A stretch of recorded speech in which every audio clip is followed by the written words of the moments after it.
wow. Hey, thanks for tuning in. Shout out to Be So Breeze for the beats. We just put another one on so more can join us.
Wow, wow, wow. Hey, hey.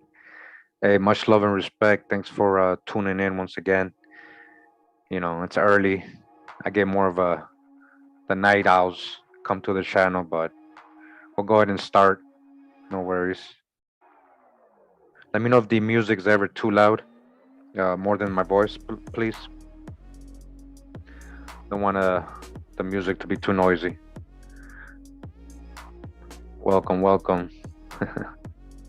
So here goes nothing. I was gonna record this and do a presentation and all that, and I've been very busy actually, doing a couple things, trying to upgrade. Right, we gotta try to do some books. Try to translate some books that are in Spanish, and that takes time. I've been doing a lot of the shorts. Hope you guys enjoying that. That was from my old videos. I got so many shorts to do, guys. So many. And we're getting a lot of new people because of the shorts, People that really don't, haven't taken the journey, haven't been here, so they have a lot of questions and comments. I hope they eventually sit down and watch the full-length videos. If you are here from the shorts, thanks for being here. I hope you take the time to catch up and watch the full-length videos. We get pretty deep in the channel. We don't just do shorts. The shorts are literally just to attract the younger audience, because we're gonna go for the children. We gotta help them understand in this crazy world. And a lot of the people that are just stuck on shorts, so we're gonna target them, and we're gonna see if we can get them to have the patience to sit down and watch these presentations and learn something, or even if it's just entertainment for them, but at least it'll be in the back of their mind. So that's what we're doing. I hope you guys have been enjoying those little shorts, and help me share them, so we can get the word out in the channel, to grow, not for me personally, but for this whole movement to go, this whole truth to spread. I'm kind of tired of being in Babylon, ain't you? Let's get this rolling, So we're gonna talk about the lost world of the Tucson artifacts. All right. Again, let me know if the music is too loud, because it literally won't let me on this app. Hold on, let me see if I can use another one. Literally won't let me put the music all the way down. It goes silent if I try. Okay. Alright. Alright. Okay. We might just go without music. Okay. So you guys, a lot of you I know probably saw my video on the Tucson artifacts. You know, the crosses they found here. A lot of you already knew about that. Watching the other channels and the other brothers sharing the information. You know, a long time ago. So these are some of the artifacts that we looked over. This is stuff that they found um, here, and so if the music's okay, I just gotta put it down on my end because it's loud on my headphones. So yeah, they found these buried in Tucson, Arizona. For a long time, they tried to say it was, you know, forgeries or they were put there by the Spanish in the 1500s, and that has been debunked a lot. You know, we got a couple articles on it. We're gonna do a little refresh on them. You know, but what they have inscribed in them are, you know, this old Latin type of Roman era, kind of Latin, 8th, 7th century. Also has Hebrew, you know, Paleo. So, and before we go on, shout out to Drop, Ramon, or phonetic spelling Romani,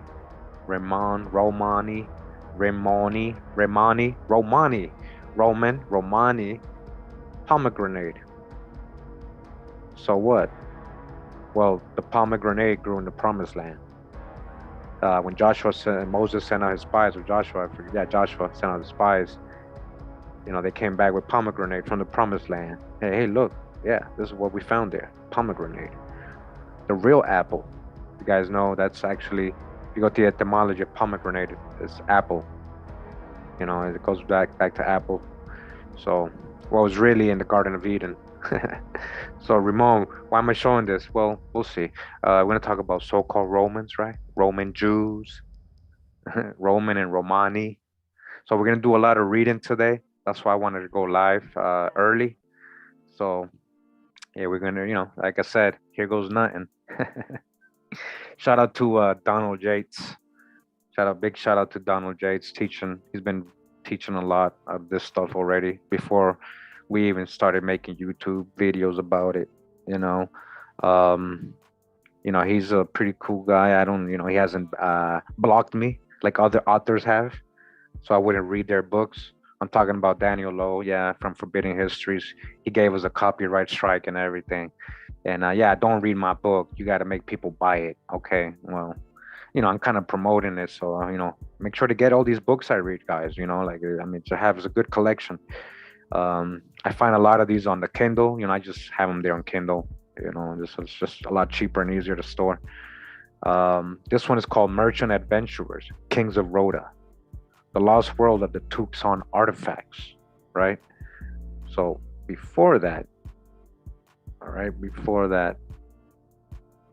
let's go to a little bit of the video I did before, and just get a little of the drop here and there. All right, I'm in the New York Times. All right, New York Times, Sunday, December 13th, 1925.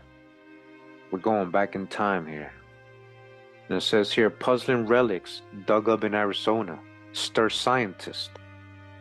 Purport to chronicle the arrival of Roman Jews there in 775 AD. Serious doubt expressed. Dr. Bashford Dean calls them forgeries. N.M. Judd of the Smithsonian questions date. All right, Smithsonian, right? We got to trust the Smithsonian. Oh, they question it, right? Of course they do.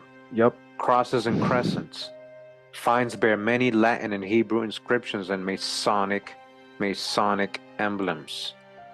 All right, guys, so these so-called Roman Jews, who's the real Romans? People of the promise, Romani, Romans, who's the real Romans? That's what I'm telling you. Special to the New York Times. Tucson, Arizona, December 12th.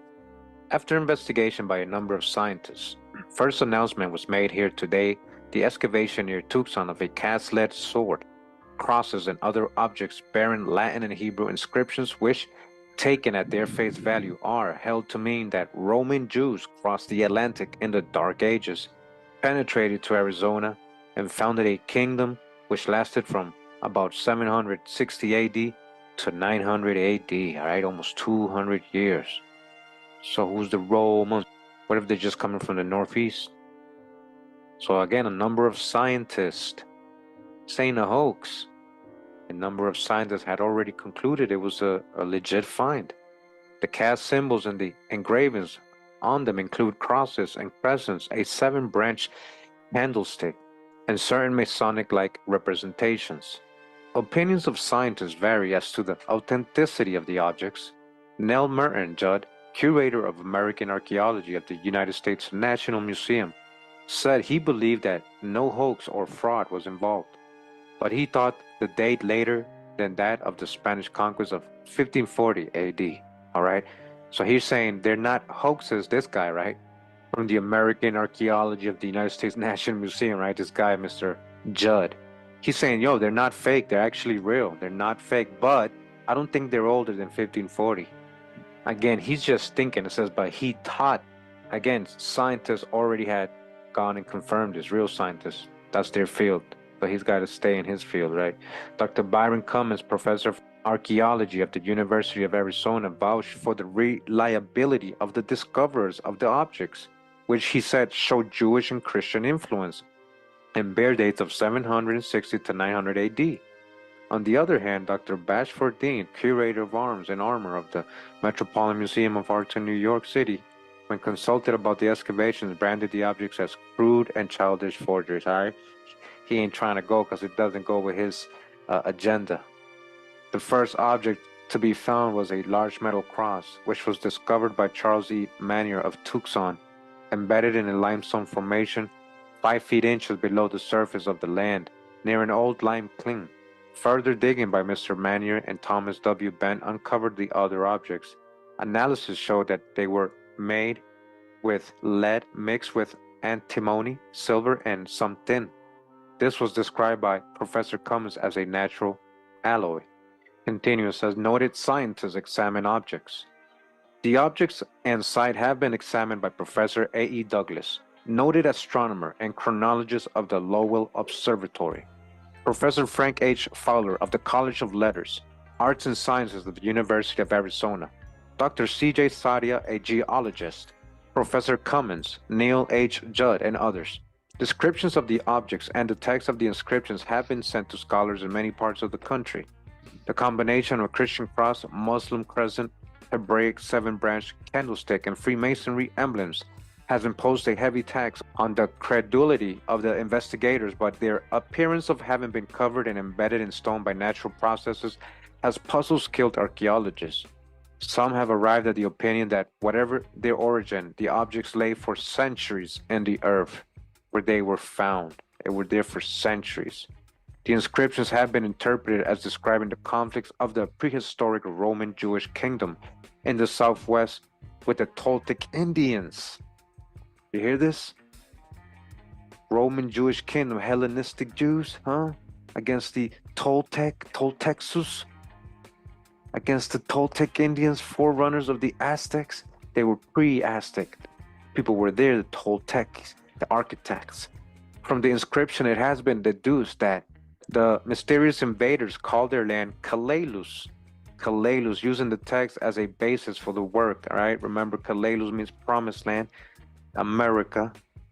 Using the text as basis for the work, Laura Coleman Ostrander, historian of the Tucson, has sketched the history of rulers of Calalus. Her dynasty consisted of Theodorus, Jacobus, Israel the First, and Israel the Second. All right, she did trace that these are real historic genealogies. Okay. So that's actually my Tucson artifact videos. If you guys haven't watched that, I read the whole article. They actually, it gets pretty detailed. They show the artifacts. They show a lot of testimonies and the science. Basically, They proved that the objects were not forgeries because they were buried in recent uh, and recent that basically it wasn't his recent, right? That's what they were trying to say. They were trying to say, well, maybe they're real, but it was the Spaniards, that buried them. So they proved that it wasn't recent historic times based on the geology, of the excavations showing natural accumulation over the centuries. Um, so all the geologists were like, "What are you talking about, man? This is our field. This is our science. This was buried uh, during this time, like 8th century. Like they know, and their carbon datings and all that, but based on their false chronologies of what they're saying. But they know it's not. It wasn't the Spaniards. All right, this is older than the Spaniards, basically. It's a great article. New York Times. They ain't playing. They got a lot of scientists vouching for it. We proved it. It's not a forgery, and it's definitely buried a lot longer. It's pre-Columbian, basically. All right. So I don't know. Okay. So again, we got Merchant Adventurers, Kings of Rhoda. We're gonna try to get through the whole book. Let me see. I don't know. We'll see. But again, shout out to Donald Yates. All right, we got a couple books we're gonna get through and a couple things we're gonna read. Okay, and we're just gonna get through most of this. Let me just go to like an introduction more. It talks about a lot of the stuff we already went over. Okay. Oh, Greek stuff. Okay, chronology. So this is some of his chronology he has here. So he's saying 2000 BC. Agriculture, huh? We go way more back than that. They they realized they domesticated teosintale, right, which became corn. Somehow genetically modified it, right, and 10,000 years ago. So what do you mean 2000 BC? All right. So this is again his chronology. He's gonna talk about all this stuff. So we're gonna read it. All right. Let me just get to the part we're gonna read. So it says here, comparison of Tucson artifacts, writing, right, with ancient Roman law tablet. The square capitals on the left come from, says CILI2, whatever that is, all right? The only differences are that the earlier text, a sworn oath formula with the words per Eovem or by Jove was incised with a metal spelcrum in bronze, and the later document was engraved with a sharp instrument, metal or wood, and wax, and then precision cast in lead from a ceramic mold. The later script admits medieval letter forms such as uncial e. This official inscription type of writing was used for statutes, decrees, treaties, and edicts in the lands of the Roman Empire for over 1,000 years. Okay. Yeah, modifiers. If you see any bots or any trolls, just you know what to do. You give them a little chance. If they get disrespectful, they just keep trolling or trying to distract. Anybody. If you're here, let's try to stay on the topic. We're gonna, that way we don't go off topic. And so anybody that's interested in learning this can pay attention. Appreciate that. Yes. Introduction. So I was gonna skip all this, but it leads into it, I guess. So let's just read this. It says extraordinary events were taking place in the year 775, right, AD. Baghdad was the capital of the world, all right? Was all that right here, though? Thanks to advance, and remember, the chronologies are all split up. So when you're talking about ancient and medieval times and dark ages, it might be just one time, okay? Thanks to advances in ship design and navigation, the whole earth formed for the first time an international ecumeny, a unified trading zone. All right, again, we went out of here. Ancient navigators, we've shown it. They're gonna always see this in reverse. So, be ready to dodge the hijack. At this auspicious moment in history, a group of Gallo-Roman traders, Gauls, Roman, so-called Roman traders, and Frankish expeditionary forces, including Jews, so-called Jews. Remember these words with these all like tags, a lot of this stuff, from Brittany, Wales, and Gaul. All right, so Jews from Brittany, Wales, and Gaul, very important.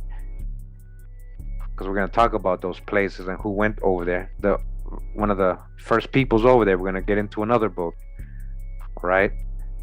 So look how it's all connecting. So Jews from Brittany, Wales, and Gaul set sail for Egypt, Palestine, and Persia. What Egypt? Tamari was right here. Ancient Tamari was right here. They sought the fabled riches of terra incognita, unknown land beyond India and China. What India? I'm going to show you guys. We're going to go right after this paragraph, okay? Because they're going to talk about India and Ethiopia and all that, Ethiopians. All right, we're going to clear that up real quick. So, they sought the fabled riches of terra incognita, unknown land beyond India and China. Jews everywhere looked for the appearance of the Messiah. It was 700 years after the fall of Jerusalem. Now, the Holy Land was becoming a protectorate under the Frankish king and Western emperor Charlemagne, the son of Pepin. Commerce was booming. Knowledge and science were about to enter upon a renaissance. The papal state sprang into existence to last another 1,000 years. Okay?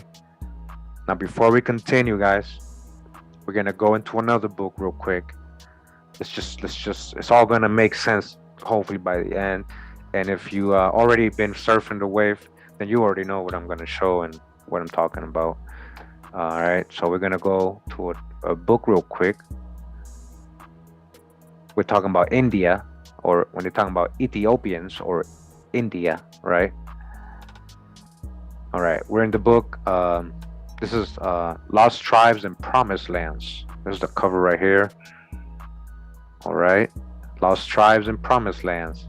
Great book that honestly I've only got into once in one of my videos for a couple. I haven't even gone into the book.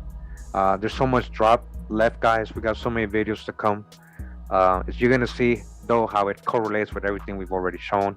And shout out to Drop for bringing this to our awareness. Con Drop, you know, he's read a lot of the chapters of this, and there's a lot of good Prester John drop here.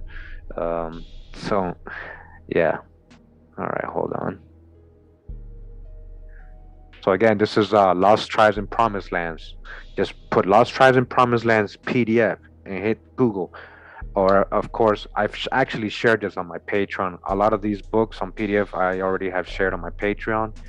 I will be scanning a lot of the other books like on Kindle and all the ones I got digital, and also create PDFs and share it there because I also want them. I don't want, because Kindle you can't even download. You just got to read it online. So gonna make all those into books. I'm translating a lot of books in Spanish and also gonna upload those on my Patreon, just for the support. I gotta be able to hook up the people that support me, hold me up, because YouTube be hating a lot of the time.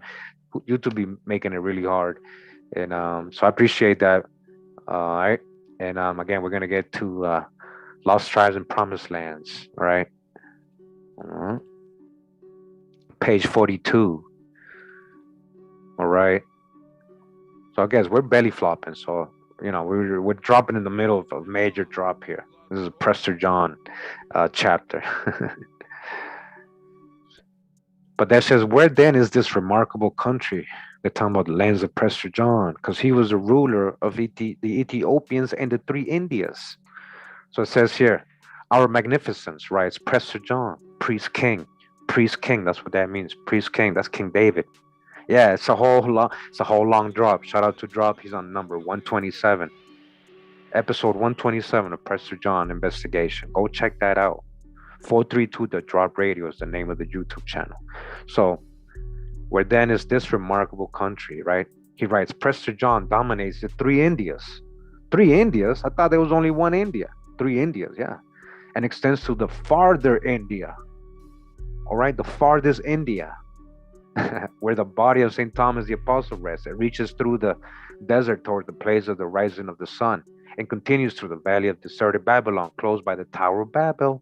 Shout out to UBTV. He proved that was right there in Canada, Tower of Babel. And then we got a replica, which is the Pyramid of Cholula, is a replica of the Tower of Babel. Their whole story tells you they made a replica.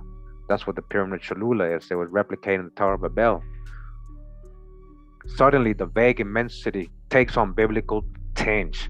This is deepened when John informs us that his territory is comprised of Pison, which is one of the four rivers that rise up out of the terrestrial paradise, according to the second chapter of Genesis. Furthermore, like the lands of Havilah, all right, Havilah was here, around which the biblical Pison flows. John's country contains gold and onyx. All right, we got all that. It also flows with milk and honey. Yep. A hint of that location of this realm is provided by Genesis 2:13, which tells us that another of the four rivers of Eden, the Gihon, compasses the whole land of Ethiopia. The whole land of Ethiopia. John tells us that his palace is in Susa, the ancient capital of Persia, but this also implied proximity to Ethiopia in the vague geographical imagination of medieval Europe. So what they're saying is like it doesn't make sense that it should be so close to each other. But that's because, let me show you the footnote now. See that little footnote says, this confused geography, they're confused, has ancient and honorable roots. The first verse of the book of Esther describes the realm of the Persian king Ahasuerus, whose palace also was at Susa, all right, as extending from India even unto Ethiopia. In Greek and Roman authors, there is a similar vagueness about a vast region taken in by the terms like India and Ethiopia. There's a huge vagueness here, guys. They don't really know exactly where that means, where exactly that is, because there was a couple of them. Remember, the Greeks had the Western Ethiopians and the Eastern Ethiopians. The Atlantic Ocean, the South Atlantic Ocean was called the Ethiop Ocean or the Ethiop Ocean before. The latter, even in the narrow sense, comprising a much larger area than present-day Ethiopia. They're not talking about just present-day Ethiopia. And beginning just south of the first cataract of the Nile, and about the relationship with the better known. Hold on, guys. Let me close this. Okay.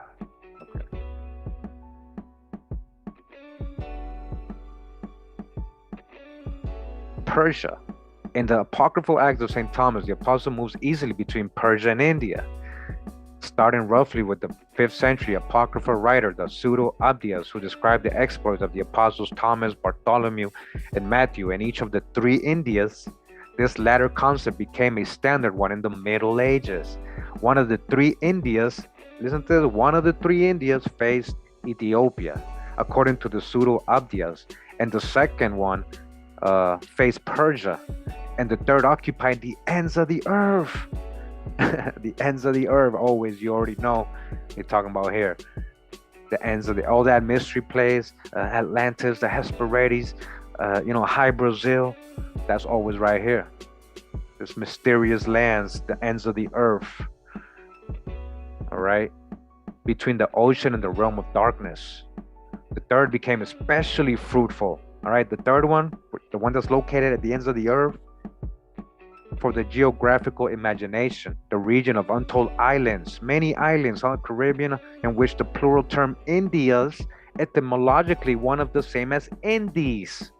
All right, hence West Indies, East Indies. They're both Indias. Where the Indies, Indigo, Indians, the indigenous people, watch what it's going to say, came to rest for one and for all. Now, there also were less mysterious, more valid definitions of the three Indias among medieval geographers, but for most Europeans, even learned ones, listen to this, guys, the term covered a vast and distant region of dark-skinned peoples, culminating in a countless array of islands in one direction and Ethiopia and the biblical Kush in the other. All right, that's all it meant. Indies, a distant region of dark-skinned peoples.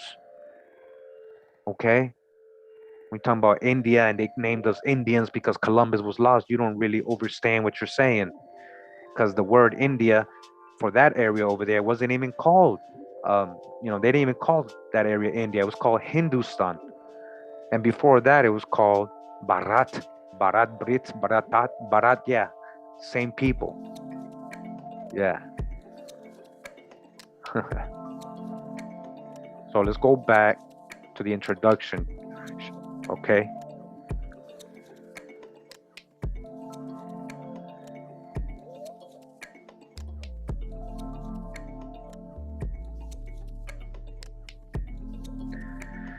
So he was trying to tell us the situation in those times, right? Talking about all these people going beyond India and China and all the unknown land, right? Charlemagne had just conquered Italy and allied himself both with the Byzantines and with the Abbasid Caliphate. The illiterate 6 foot tall, squeaky voiced Frank, who adopted the name David and was to go through as many wives and concubines as his biblical namesake, was 30 years old. He was a steely leader with a brilliant career of ruthless conquest and canny political moves before him, one that would make him the first Holy Roman Emperor and earn him the title in posterity of Father of Europe.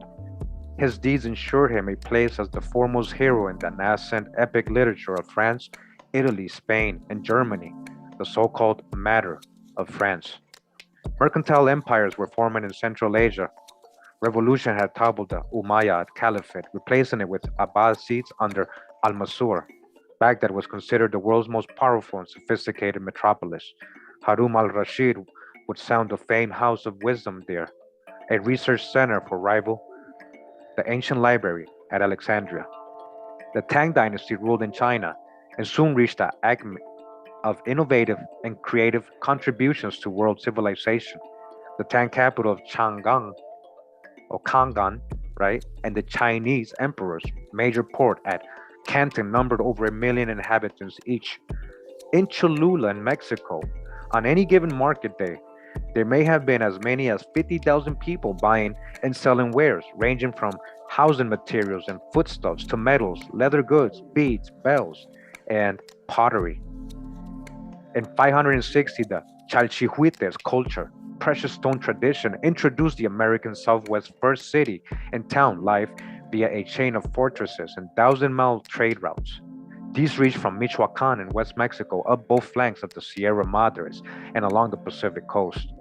Spearheaded by international merchants, among whom Jews, Chinese, Tarascans, and South Asians predominated, and spurred by the mineral wealth in what is now Arizona and New Mexico, the conquest and exploitation of Calalus, desert peoples Hohokam, produced an efflorescence of trade and prosperity rivaling that of the Valley of Mexico, known as Posteca, traveling merchants, who's the merchants, with paramilitary function, and trocadores, traders, a sophisticated multi-ethnic ruling caste, developed the region's turquoise, salt, slaves, shell, peyote, gold, and silver.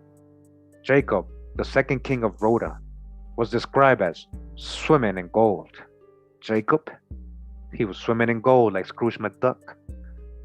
All right, hope you guys enjoying the reading. We're reading Merchant Adventurer, Kings of Rhoda, The Lost World of the Tucson Artifacts. All right, it's gonna get pretty interesting. And I haven't even read the book on my own. I just read a couple things here and there. You know, I didn't go in order. And I was like, no, I'm gonna read this with everybody. You know, let's learn together.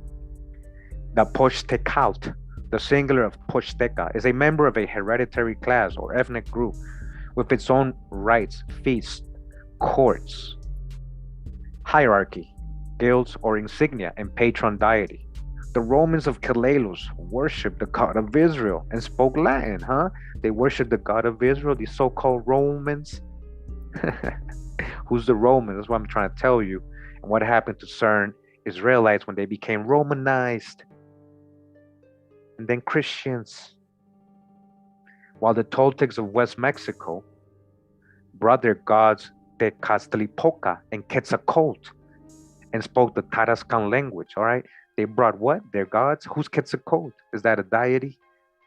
Are we just talking about Joshua or Moses? What are we really talking about? So were they just acknowledging their ancestors?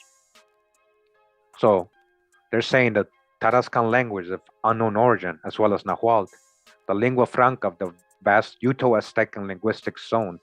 Like the Jews of Europe, Pochteca dealt mostly in exotic luxury goods of small weight and high value, such as spices, gemstones, and feathers. It was the heyday of trans-Pacific influence in the Americas, a period, of shaft graves, gold and copper bells, the introduction of zero, in mathematics, the introduction of zero. Who did that, right? That was here in the Americas first. A new calendar of Asiatic origin, dodge the hijack. They're saying that because it's just as good and almost matches the Asian countries' calendars. You know, these ancient nations of Asia. So they're assuming it came from Asia, seeing it in reverse. And they're also saying what Hindu Buddhist style temples with lotus motifs and serpent staircases. They're talking about all that here in the Americas, guys. And again, all this they've been seen in reverse. Who's the ancient Nagas?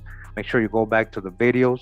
We got a lot of videos showing that we went out of here, colonized a lot of what they're calling India today. These people became known as the Nagas.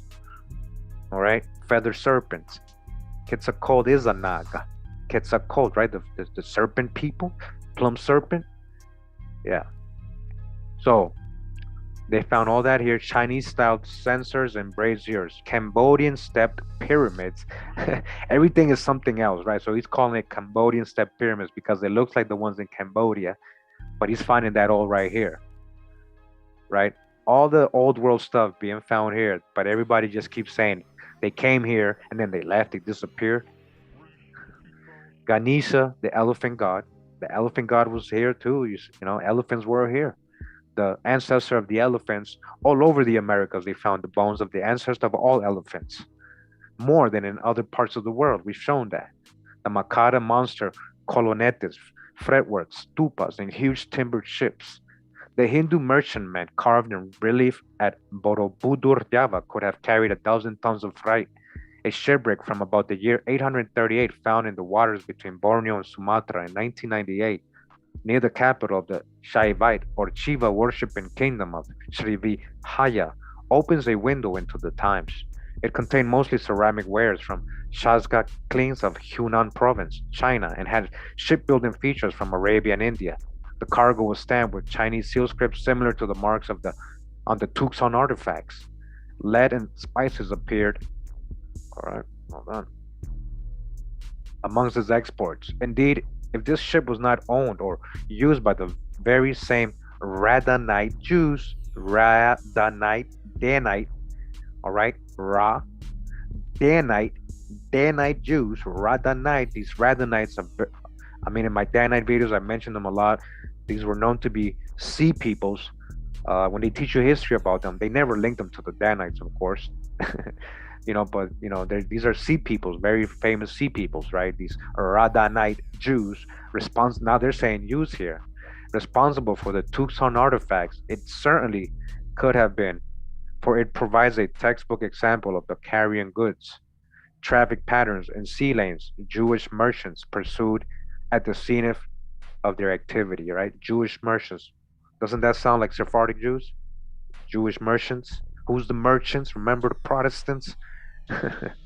Yeah. So with the Druids, it's all linked to the Druids. Yeah, that's when they were started, mixing with the other stuff. Yeah, the Magi, the magic, Chaldeans, Ireland Druids. Yeah, it's all connected. So-called Jews, right? By 900, much of this cultural and economic upsurge was gone, erased by the hand of history, in catastrophic events that swept the Christian as well as the Arab world. As the elderly Oliver and Calalus signed the last entries and inscribed his final surviving words on artifacts exhumed in Arizona, more than a millennium later, civil war gripped the Toltec Chichime colonies in ancient Mexico. Civil war. Violent northern tribes took advantage of the natural disasters and you hear that? They took advantage of what? A natural disaster. Is that how the Aztecs took over? Because the Aztecs were an invading tribe, guys. Recent newcomers, when the Spanish had just gotten there, they told the Spanish that, well, we just got here, we didn't build that stuff. So did they take advantage of a natural disaster? A reset? An internecine fighting and wiped out Roman Rhoda on the site of Tucson in a single day. The Tang dynasty fell. The Abbasid Caliphate slipped into decline. The squabbling heirs of Charlemagne tore apart his empire with bloody feuds. So it's funny how all this is happening to these people too, right? When Rhoda, so again, was all this in different areas. They're talking about what we're thinking today, what these people are supposed to be, with all this going on in the true promised land. Murderous bands of armed nobles trampled peace underfoot in city and countryside.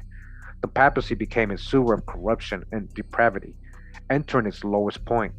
Judaism was riven with internal schism, apostasy, while anti-Jewish tendencies swelled to virulent proportions among Christians, to peak during the First Crusade. Vikings and Muslim raids laid waste most of Europe. Viking and Muslims, huh? Who's the Dark Danes? The Dark Invaders. We read this. They followed a century without writing, without record keeping. Latin decayed, morphing eventually into French, Italian, and Spanish, while its place was taken in barbarian lands by German Anglo-Saxons, who's the Saxons, sons of Isaac, and other previously unheard of tongues. Yeah, tribes warred against each other like throughout different periods of time, and that's all in scripture too. You know, Hebrews war against Hebrews, and Japheth's people war against Japheth, Hamites war against each other, and vice versa. Israelites against Israelites. That's all in scripture, right? There's never been peace, like always. You know, climate change buried the Tucson artifacts under a 6-foot mudslide on the Santa Cruz River. Mud flood?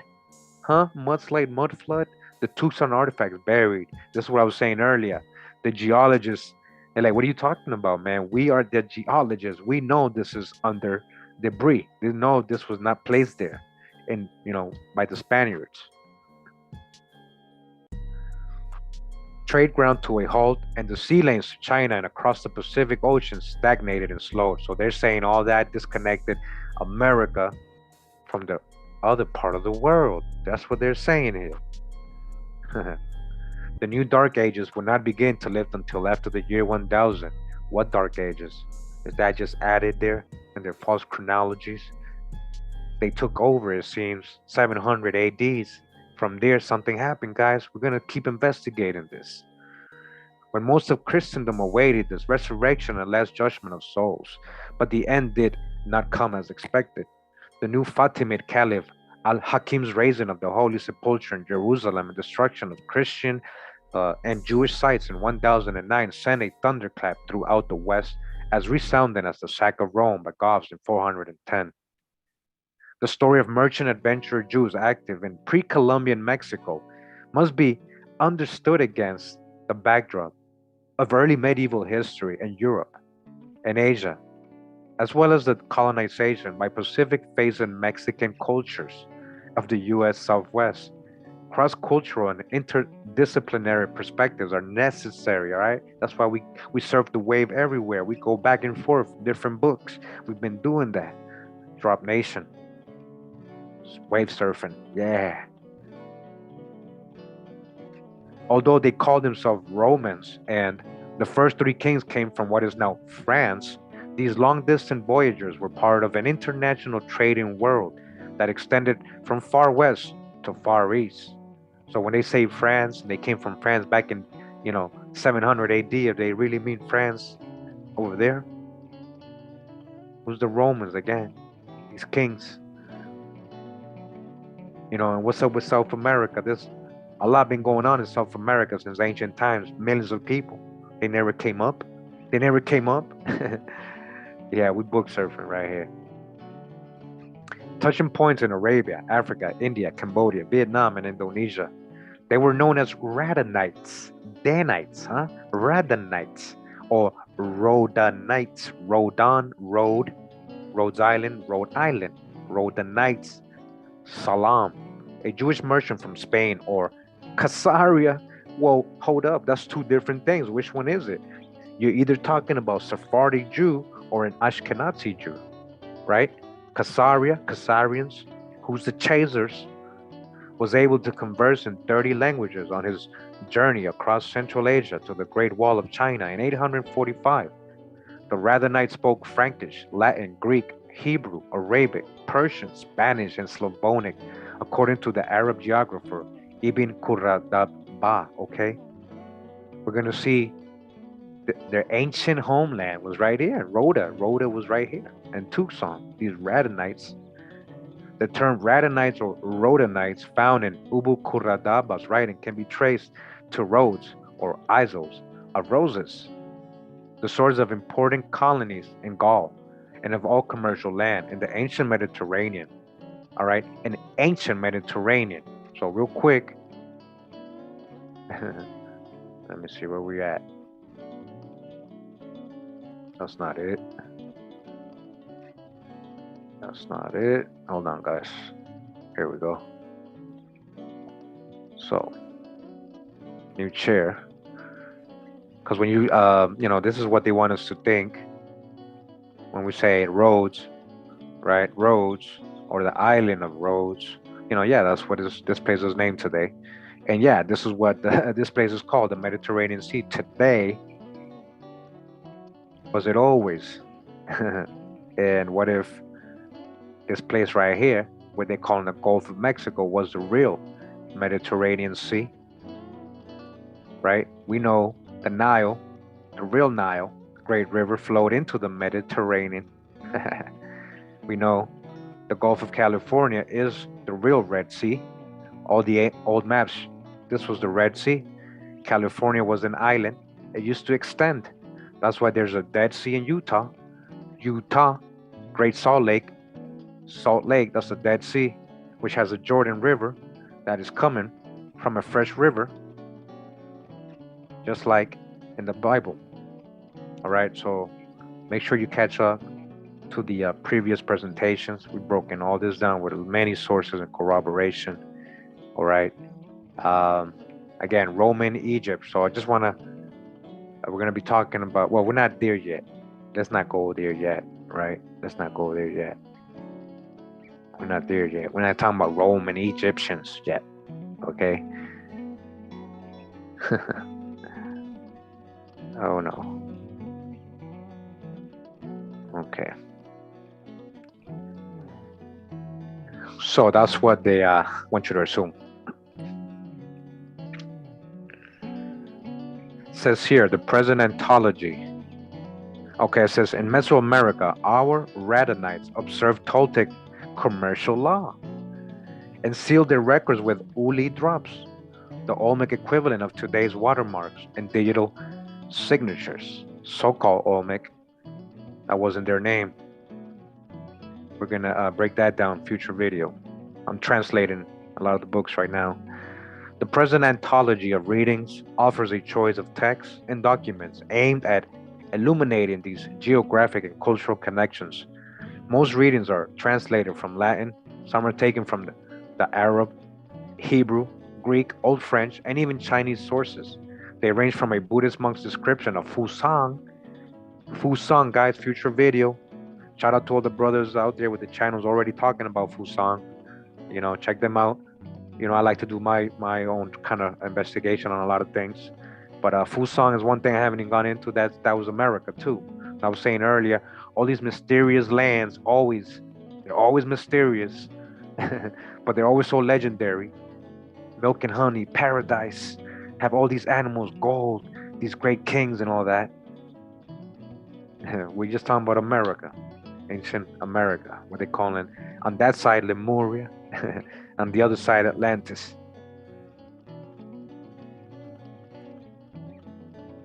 Early church councils and the Emperor Justinian's codification of Roman civil law in the early 6th century to Arab geographers and copper plates of Indian rulers in 9th century Kerala.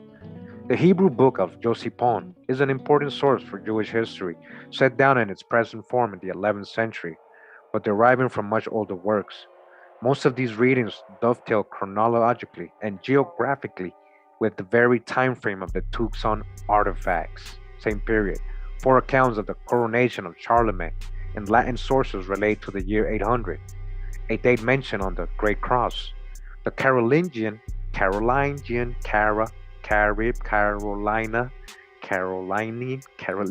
embassy to Harun al-Rashid and establishment of Frankish hostels and pilgrims churches in Jerusalem come from the same time. So too the charming tale preserved by Notker the Strameter about Charlemagne, who explained the differences between the Viking longboat, Breton cargo ship, and Jewish merchantman. A famous saying of the Roman historiographer Arnaldo Momigliano was there was no Jewish history between the fall of Jerusalem and the Italian Renaissance. Michael Mayer, Jewish Identity in the Modern World, further commented there was no Jewish history writing between Josephus and Isaac Marcus Jos. All right, Josephus, aka Arius Piso, which was literally a Roman Jew. The Pisos were Roman Jews, Hellenized Jews, through their mom's sides, where they got through the Hasmonean dynasty, their so-called Jewish blood. We know very little about Jews in early medieval Europe. So-called Jews, remember that word is not the correct word, except for what can be spun out from a handful of funerary epitaphs, some family chronicles, and a scattering of religious texts. It is a lacuna. Into the cryptic void, one may not interject a major historical monument that sheds as much light on Western Jewry, on the Jewish relations with Jerusalem, Babylon, Egypt, India. Again, what India, what Egypt, what Babylon, what Jerusalem? Guys, get it what I'm trying to say? China and Mexico. It is a period when Jews were holding their own against Christian zealots who condemned them for their out-of-date beliefs and foreign ways. Jewish merchants were greatly admired and appreciated. Carolingian officials converted to Judaism, convert, I thought it was a lineage, and moved to Arab lands where Jews felt more at home and enjoyed fuller rights. Where they go? To Arab lands. It is a time when there ruled a Jewish prince in southern France whose alliance with the Carolingians became the stuff of epic poetry. Pepin Charlemagne, Louis the Pious, and Charles the Bald granted Jewish merchants special privileges. Charlemagne's soldiery in Palestine was not only a help to Christian pilgrims, but a guarantee of overall good relations with the Arab world. Those who served Pepin's Latin cross and the patriarchal cross can be viewed in some respect as forerunners of the Templars. Rhadanites were devout Jews of rabbinical orientation.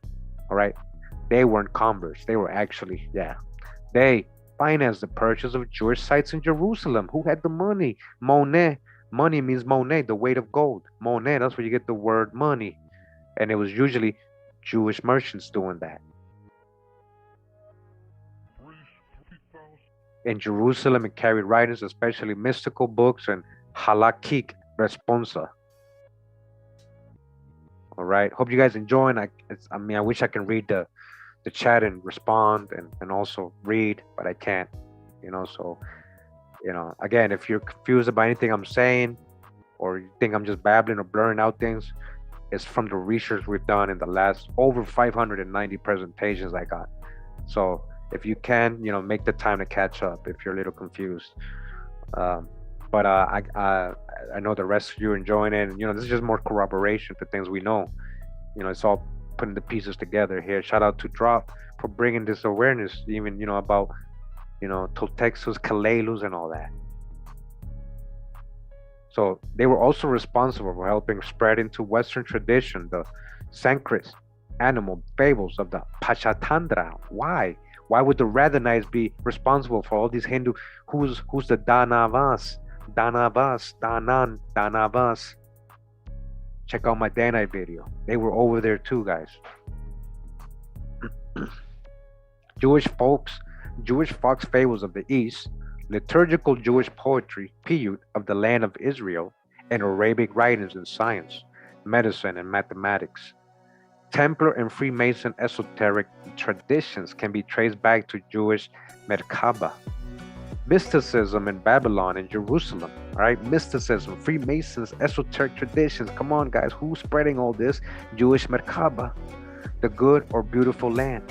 Levites and Israelites named Joseph, Theodore, Jacob, Israel, and Saul, mentioned on the Tucson artifacts, were well-educated merchants, active in the high profit, long-distance spice and metal trade.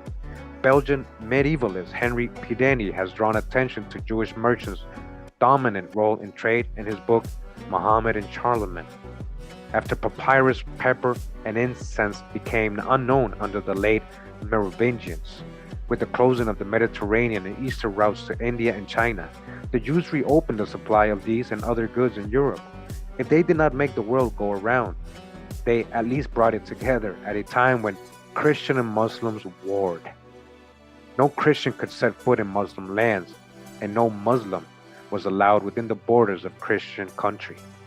Our section on India and China will answer at least what is probably the most frequent question people ask about these records. How did Romans, right, in parentheses, check it out, get to Arizona? And what were they doing there? What are these old world people doing in the Americas? They could never answer that, guy. They don't know. They just guessing that they came and traveled there. What if they were always here? Americas is pretty big. Just because somebody goes to Arizona don't mean they weren't coming from Canada, South America, Utah, Ohio, Florida, you know, Ireland.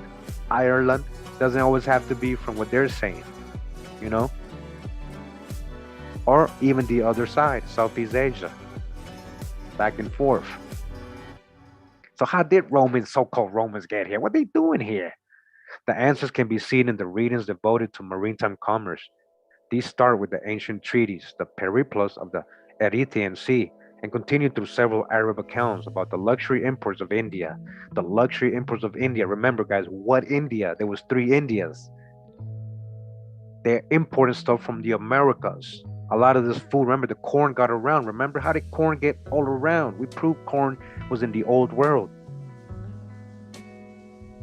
It was because of the Rhadanites, these Jewish merchants, so-called Phoenician sea peoples. Now they're talking about Freemasonry. Shout out to the archivist because he's like, yeah, it seems like these sea peoples were like a Masonic or secret society that only they had access to navigation, the maps, you know, all the trade. Come on now. These same people eventually became the port Jews, Sephardic Jews. It continued. It continued. It just didn't change. They owned, you know, they were the navigators, so-called Moors, mooring ships, Moors. Too, Muslims were involved. It was all family. A lot of converts, Muslim converts into Judaism. We've read this.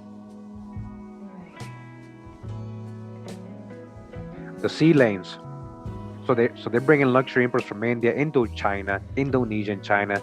The sea lanes and trade winds fostered by the Indian Ocean, monsoons, and fast-moving currents of the West Pacific, warm and cool, along with the conveyor belt of the Japan current, made a seaborne journey from Egypt, Arabia, and Persia to India, the Spice Islands, China, and the Pacific coast of America, the most profitable one in all commerce for nearly 8,000 years.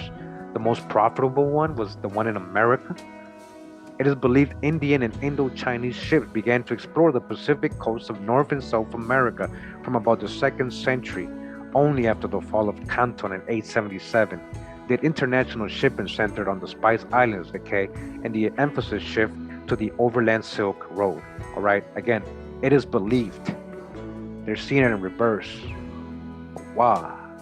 Section 8, mining and metallurgy, covers a variety of out-of-the-way topics. Now remember, we're still in the introduction, so he's kind of explaining what his book's about. I present several reports about mining in the American Southwest and Mexico, proving that Spanish simply followed in the footsteps of indigenous peoples, opening very few new mines. American Indian turquoise mines go back to about 600 AD. The mine with the iron door in the Catalinas was rediscovered and lost again in 1880. And many actually have been worked by our Romani. Oh, Romani. Now you're calling them Romani, huh? Who's the Romani, guys? Isn't that supposed to be the gypsies? All right, we're going to read into this a little bit in another book. Who's the Romani? The old legends of white strangers and Papago gold seems to concern American medieval Jewish visitors. No white strangers at all, guys. Remember, white bearded and all that. When you actually go to the primary sources, they're not talking about anybody's pale skin complexion. The dark side of mining history and the use of slave labor, mostly women and children, is touched upon by a passage from the lost Greek author Agatarchides, a geographer of the 2nd century BC. Prospecting, refining, and the technical knowledge necessary for smelting gold and silver from different ores are subjects covered by several selections. Finally, the Tucson mining district at the dawn of America's settlement presents a detailed survey of the oldest mines in the mountain ranges surrounding Tucson, what ores they were known for, as well as how they were worked and when by whom. Turquoise was mined in the same place. All right, that's a whole video I'm going to do on turquoise too. It's going to relate to an Egyptian queen. You're going to see that, you know, she had one of the biggest turquoise mines, and that was only found here in the Americas. The biggest turquoise mines are here, guys, in the Americas. A single turquoise mass was worth a king's ransom, and bits of the god stone substituted for currency. At the center of it were wealthy Toltec Chichimex merchant elites of Hohokam country in the Tucson Basin, with their jealously guarded mines, sprawling cities with ball courts and temples and irrigation canals feeding broad fields of maize and other crops. Now that is civilized right there. These ancient canals they found all over there, guys. They can't even fathom how they did it. All right. If anyone wants hard evidence of transoceanic contact, colonization, and trade between the old world and the new, complete with names, dates, and locations, they need look no further than the display cases in the lobby of the Arizona Historical Society in Tucson. Right? He's talking about the Tucson artifacts, and he's saying because Romans came here and did them. No, he's seeing it in reverse. The Tucson artifacts shine a strong light not just on Southwest U.S. archaeology and Mexican city life under the Toltecs, but on medieval Western Europe during a critical time of recovery and revival. They also provide perspectives on the early period of the Abbasid Caliphate, the golden age of rabbinical Judaism, the eventful centuries of the Gupta and other empires in India, the spread of Hindu-Buddhist civilization to Southeast Asia and Madagascar, and the important accomplishments of the Tang and Zhou dynasties in China from 618 to 907. A period of unsurpassed artistic and technological advances. Why? Because we spread our knowledge out to the world.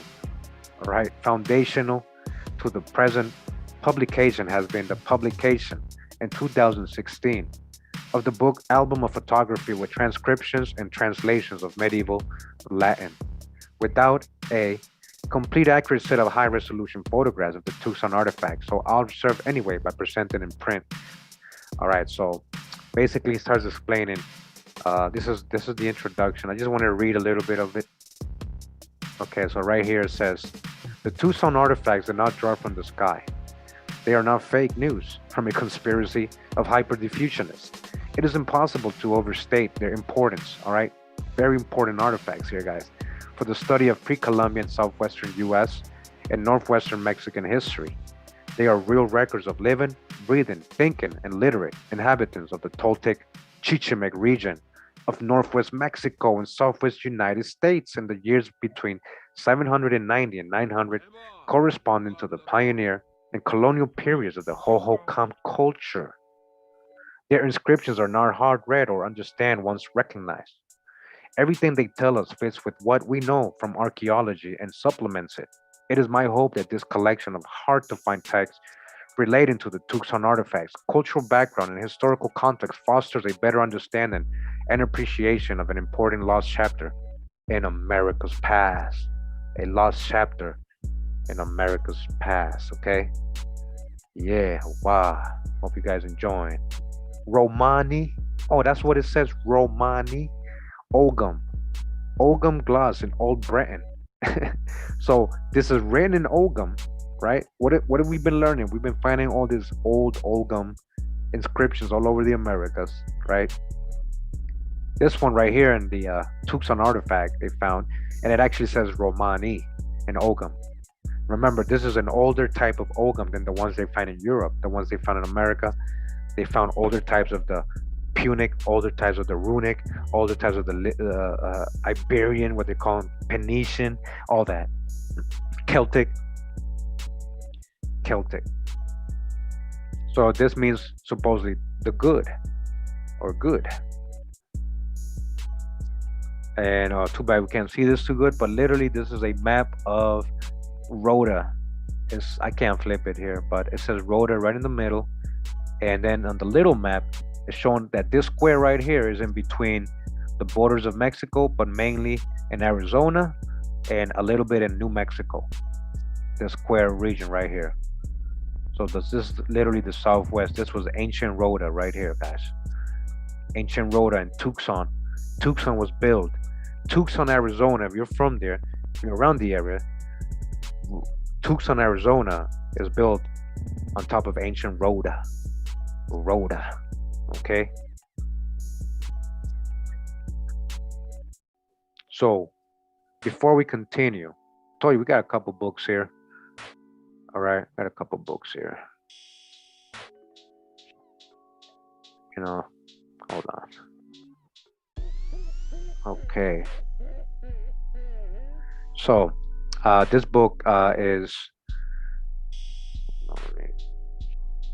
Okay. So this book is called "Discovering the Mysteries of Ancient America: Lost History and Legends Unearthed and Explored" by Frank Joseph. All right, Frank Joseph, and we're gonna go to a part of the book here, about page 246. Pretty cool. I learned how to use the little bookmarks. I don't have to scroll. It says here, Roman influence in America. So the Kingman coins are not the only material evidence for ancient Romans in the New World. So what he's referring to, guys, is that they found a lot of so-called old world coins in the Americas. He was just talking about some. He goes over a lot of cool things in this book. We've actually read a couple things in the other book. So this is just an example. It says here Roman coins from Bread Height County, Kentucky. All right, Roman coins in Kentucky.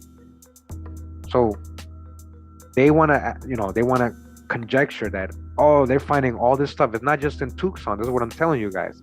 They have so-called Roman artifacts and what appears to be Roman culture, right, all over the Americas, not just in Tucson. But they're always going to say, they came here. They came here. Remember, Roman, I'm going to show you what it literally means. It goes back to. But I just showed you earlier, in Hebrew, Roman, it means pomegranate. Now, in another language, it actually means man. Man, literally, just man. So, Roman coins in Kentucky, right? Right.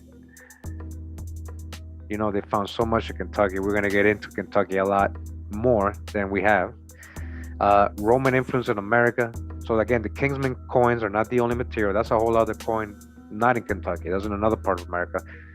According to an article in December 2000 issue of Ancient American, artifacts of an entirely different kind in a state far removed from the upper Middle West were unearthed under the kind of controlled circumstances insisted upon by critics of possible Old World influences during pre-Columbian times. Despite their excavation by professionally trained teams of certified archaeologists working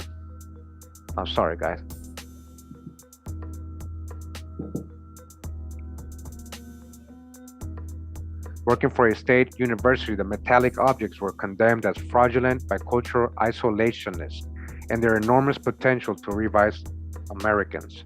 Understanding of their past was lost, okay? So Roman relics found in Arizona. So on the morning of September 13th, 1924, Charles E. Maynard was working in Lime Kiln Gravel Pit of the Silverville Road, almost 7 miles of Tucson. All right, so this is the whole story we actually went over in my first video. All right, so you guys make sure to catch that. All right, make sure to catch that. Let me see. I'm gonna go to this part right here. Okay. Says Dr. Cyclone Covey, professor of history, Wake Forest University, North Carolina. He actually has a great book on Calalus, written in the 70s, and it's nowhere. I have to buy a physical copy, so I'm gonna go ahead and do that so we can get into that. But he was very informed on this. And watch what it's going to say. It says, whose expertise concerning Western European mid to late classical period is formidable. He's an expert in this, guys. He's one of their top guys when it comes to this kind of history and this era, this culture. Focus on the name Calalus mentioned in the Silver Bell inscription, as the author David Hatcher Childress explains. Various Jews had sailed from the Portuguese port of Porto Cale and founded a city in Florida, naming it Cali. Now he's talking about the Sephardic Jews during colonial times. All right, that's true. This city is now modern day Ocala in north central Florida. Covey believes that other Jews escaped Rome. Now he's saying before that, during Roman times, he's saying, I believe Jews also left Porto Cali, Portugal for the New World. The Latin form of Porto Cali was Calalus, which became a Jewish Roman outpost in 775. The city situated where modern Tucson lies today was then named Rhoda. All right, it was named Rhoda. It wasn't called Tucson back in the day.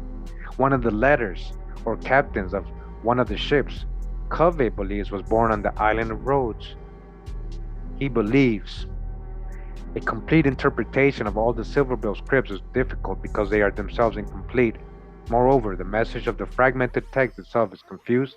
What are we to make of it? The written language is primarily Latin, and Romans, Actius, Theodore, and Silvanus appear in the beginning as consuls of great cities, presumably built in North America after their arrival from overseas, all of which complements the Roman-style sword, blades found in the gravel pit.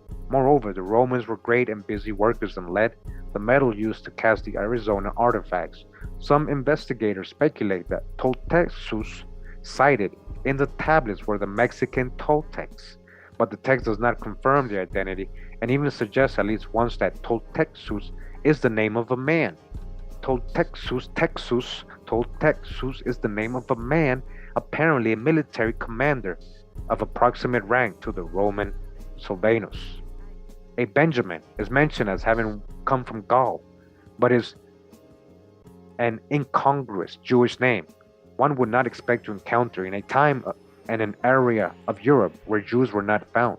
Same appears at least twice in the inscription, but it implies through its association with Albion or Britain, a place name for the famous river in France.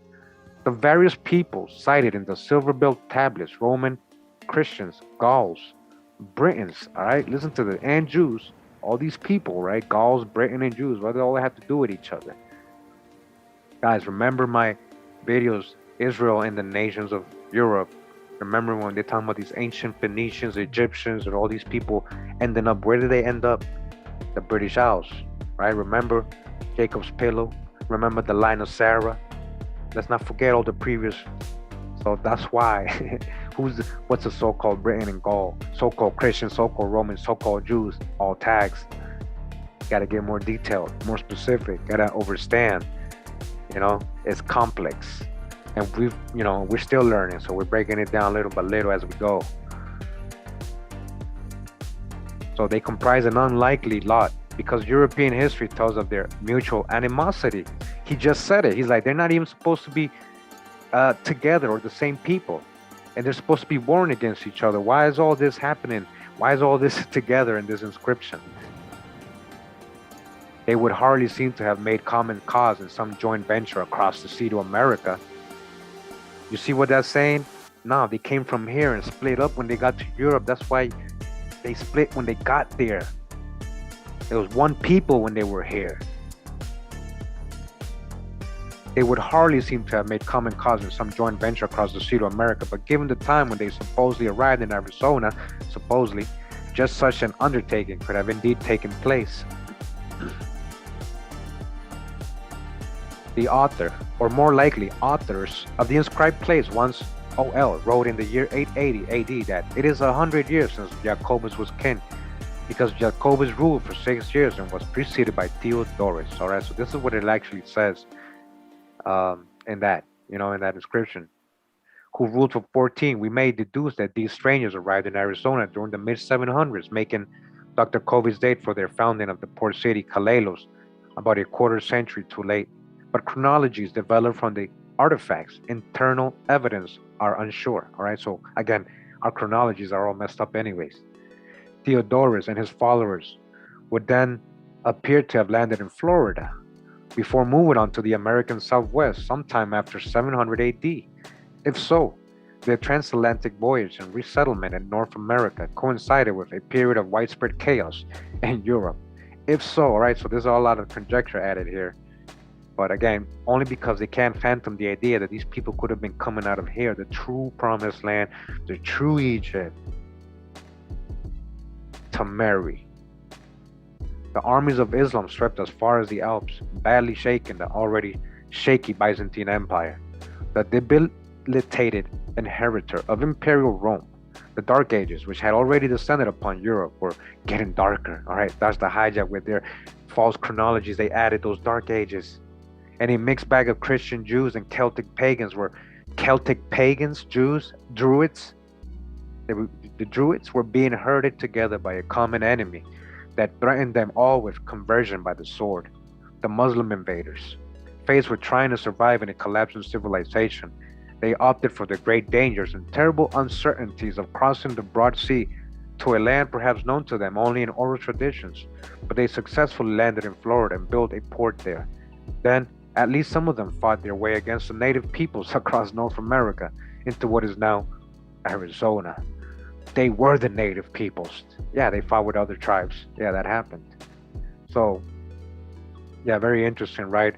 Because it almost coincides with the story of the Khazars, you know, during the same kind of time. They're saying, hey, what should we choose? Should we go with the Muslims? Should we go with the Christians? Or should we become, Jews? You follow Judaism, right? So, what did they choose? Remember, the Muslims were at war with them for ages too. Their Roman leaders became consuls of great cities, perhaps a reference to Tusigut, Chaco Canyon, Hohenwip, or other monumental ceremonial centers associated with the prehistoric Anasazi and Hohokam in the American Southwest. Indeed, the brickwork at many of these sites, particularly Upatsky, suggests Roman masonry, so-called Roman, huh? Yeah, that's right. Romanis, Khazars, Piso, it's all a lot of that. A lot of those are Hellenized people, Romanized, Hellenized. They carried the blood, some of them. You know, but Roman leadership under men such as Actius Silvanus and Theodorus began to die out. By default, the Jews replaced them, beginning with Jacobus and Israel III. At the time, their final inscriptions were being made. However, the power of these disparate foreigners appears to have been in steep decline, probably under the household pressures of outnumbered native tribes. It is uncertain how long life will continue. While the war was raging, 3,000 men were slain. The anonymous scribe wrote resignedly, God ordains all things. All right, so that actually was in the inscription in the Tucson artifact. He's saying, man, we're dying. What's going on? How long is this war gonna last? There's a war going on, right? They want you to think that people from Europe came and warred with local people. We were warring here since ancient times, amongst each other, and not everybody was from the same nation, So a lot of guessing going on here, but I just wanted to show that there's actually this book if you're interested to read this analysis of it. So that was about it. I'm gonna go somewhere else real quick, guys. We're talking about Romans. Actually, let's go back to the book first.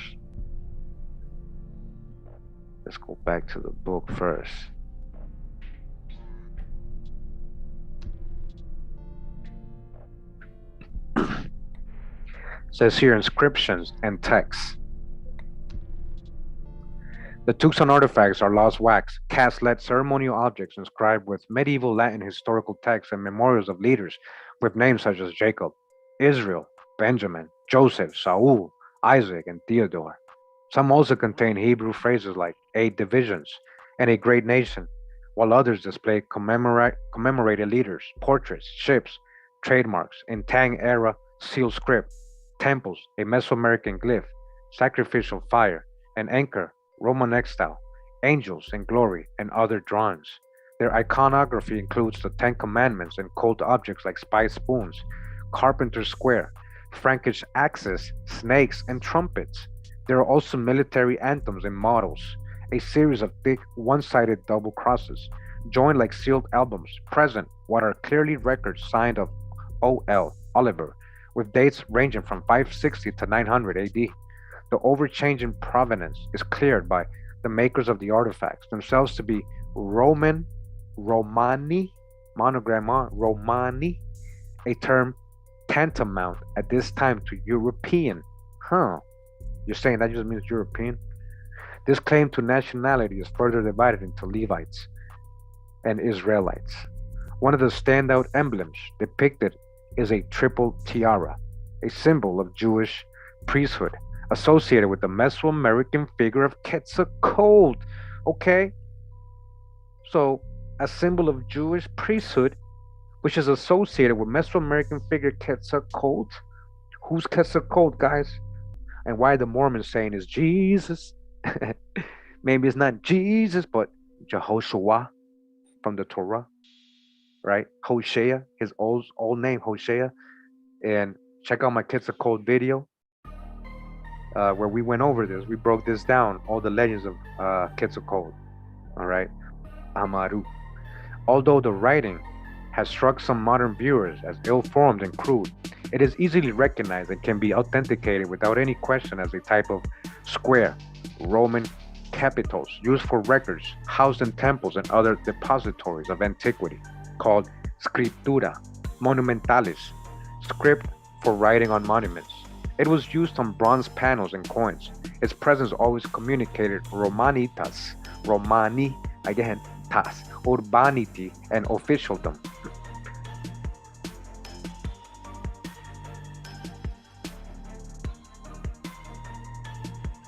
Composition of the inscriptions, which irregularly fill a cruciform plan, show they were probably copied from rough drafts in cursive or on wax tablets.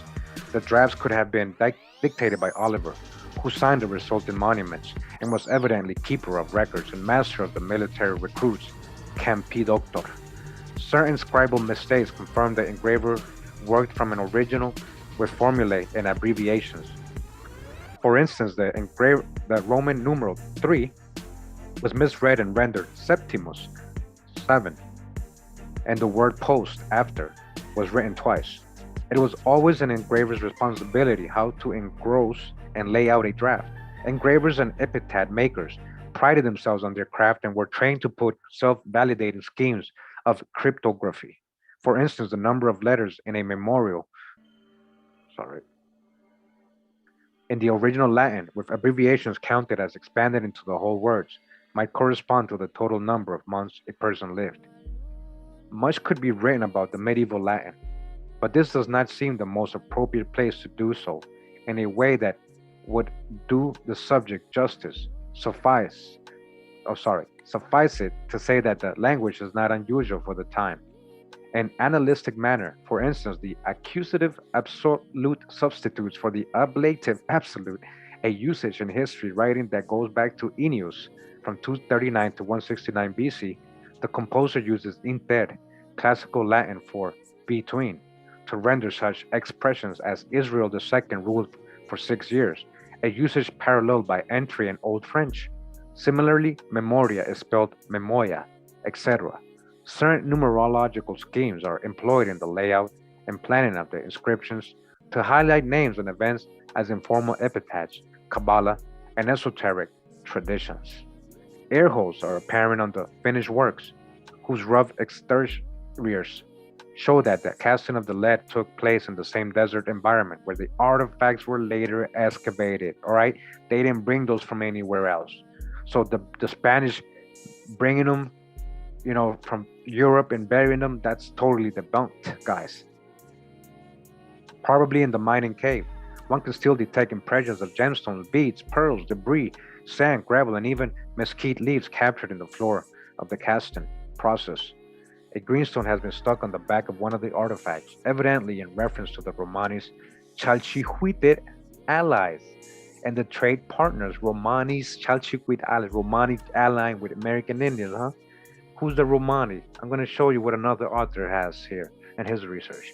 The Chichimec Toltecs of northwest Mexico, those of the green stone. The Chichimec Toltecs, the green stone. Did you guys see my Amazonian video? The Amazonians always carried a green stone. It was very sacred to them, these green stones. Jade. The Latinity of the inscription is not typical for the so-called Dark Ages. There were uncertainties about orthography, case, syntax, and tense, but the register is classical, with allusions to Virgil, the Bible, and Roman law. According to the medievalist Rosamond McKitterick, the Carolingian Renaissance prolonged the ongoing connection between written and spoken languages far into the ninth century. Moreover, one could speak in a Romance tongue, there we go, and the words be recorded in classical Latin, as innumerable legal documents prove. Roger Wright, another medievalist, maintains that the written and spoken languages of the Carolingians, the Carolingians, huh? People, the Carolingians were the same. All right, they spoke what? A Romanized tongue that the same people, the Toltec and these Romani spoke, with the scholars assembled around Charlemagne under Alcuin, only reforming the spelling. This means that the texts and phrases of the Tucson artifacts could have been read aloud in ceremonies in something approaching Old French, or even translated by the lector into something like Old Breton. Right? So again, so-called French, so-called, right? What are they really speaking? What's Gaelic? What's Armorican? Why is it related to Hebrew, Amharic, and all that, Old World languages, which may have been the language of synagogues in Oliver's experience? Significantly, we have glossed in a Brittonic language, huh? So that might have been the language of the so-called Jews, like this old Breton and French, huh? Written in Celtic Ogham. The artifacts were certainly intended to be read out loud. Hardly anyone read silently until modern times. Right? Remember, they found Ogham inscription all over here. They found so-called Latin, Phoenician, Paleo-Hebrew, all that over here, guys. Punic, runic, all that. All the forms of it, inscribed on stone. The Hebrew of the Tucson artifacts is Masoretic, 7th to the 10th centuries. It is known that Jews in Francia, Spain, Italy, and other places in the West spoke Hebrew in daily life. Carolingian scholars hired Hebrew tutors from the local population. Hebrew was one of the vernaculars frequently heard spoken in Jerusalem, Babylon, and Egypt. It was the common language of the Rhadanites from Rhoda, from ancient Tucson. Okay, Hebrew, so-called Hebrew. It is apparent that the author's mother's tongue, however, was not Latin, but a non-Romance vernacular. On the finished artifacts are numerous marginal Brittonic glosses, incised before or after the casting process in Ogham. A clear example is the Old Welsh Breton Cornish word "da," scratched as a calque above the word Romani on the Albion cross. It means good in the same sense as in the captions "Tob," Hebrew for good, below temples on other artifacts. These references to good emphasize the identification of the Romani with the land of David. The who? The Romani, guys. Man, I hope you guys have been following along. I'm about to show you something. I didn't know this was all in here, guys. I already had a book ready to talk about the Romani and the relationship with the Britons, Celts, and all this, the Scots, and all this stuff, the Welsh. I didn't know this book got into it like that. All right, we're about to go to it, but just remember what we're reading here, and you're gonna see how it correlates. This gets deep. So again, these references to good emphasize the identification of the Romani with the land of David, the Holy Land. Boulande in Old French, chansons. The city of David was in Cusco, huh? So could these Romani, instead of coming from Europe, could they have been coming from South America? The same two letters in the Ogham alphabet, Daur, named after the oak, and Ayum, named after the pine, appear in annotations along the edge of the Judas Benjamin Isaac cross. This cross, also signed by Oliver, has a round temple labeled TOB, representing the Holy of Holies on the Temple Mount, along with a brazier ship, anchor, spice spoons, and Mesoamerican glyphs. On the front, in addition to the three honorees, bust is a mitre beneath the letter S, standing perhaps for sacrum, sacred, annotated with the letter Girt, or Q, the apple tree of the Ogham alphabet. Composed of 5 long strokes, it seems to designate Quetzalcoatl. Come on, man. Man. Man, you're saying they wrote Quetzalcoatl Come on now. Quetzalcoatl. Did you guys know that? Yeah. Beneath is the 8 sectional field emblem of Calalus, the military motto, bow. Vincit omnia exercitum. Training conquers all. A Frankish axe, a tank-style trade, seal. Oddly, neither the inscriptions nor the symbols on the crosses seem to be arranged in a fashion that complements or ornaments the form of the cross. It is almost as though the cross was an accidental background. This is not true of the Nehushtans, which reveal careful artistic design and more expert modeling. To compare Oliver's work with a corresponding portion of the Annales Cambriae, Annals of Wales, also written in Latin. So you're saying this Welsh doc, this is written in Latin? We see that Tucson artifacts are a bit more fulsome and literary. The Welsh annals are briefer, plainer, and more condensed. Okay? So real quick, since we keep talking about Latin, right? I just want to show you what old Latin looks like. Some of the oldest Latin. Real quick. All right? Just bear with me, guys. We live, all right? We live. All right? I think you guys can see that. So, Old Latin or Archaic Latin, right? If you really, really pay attention to it, it's literally Paleo Hebrew. A type of Hebrew, you got a little bit of the runic, Punic, it's all a little bit combined, but that's your Old Latin. Okay? Look at it. For all you so-called Paleo Hebrew, Phoenician writing script experts, there you go. Okay? So when we talk about Latin, what do you mean written in Latin? Tarshish. Hey man, if you read Ireland or Ur of the Chaldees, Ireland Ur of the Chaldees book we read, hey, it's saying it's like it seems to be up there in the British Isles, not Spain. What they're saying today, there's more metal and stuff there. They were known to get a lot of metal from Tarshish, and Britain and all these places were known for that type of metal. Okay, all right. So Latin, right? Latin. So okay. Oh, so here it goes on to start talking about the story. Now, I'm so glad that he just brought all that up with all those different nations and relating to Britons and all that. All right. This is a great book that we've gotten into a lot in my old books. We read parts of it, but I'm going to read this whole book to you guys, part 1 and 2. We're going to read every chapter, and break it down because it doesn't do it justice skipping stuff and going into a certain, like the Bible, like going into a certain, no. But I'm going to do that today real quick just to show you this major drop in this book. All right. So this is volume 2. This is the book called Ancient and Modern Britons, a retrospect, volume 2. Okay. So we're gonna just start reading real quick here. I'm gonna read a lot in this book right now, guys. You're gonna see how it all matches. All right. Let me zoom in, get this ready.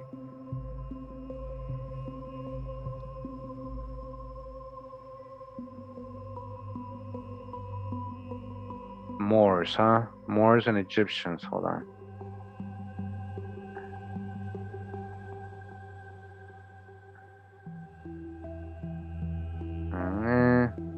We're just really surfing the wave right now. We're gonna belly flop.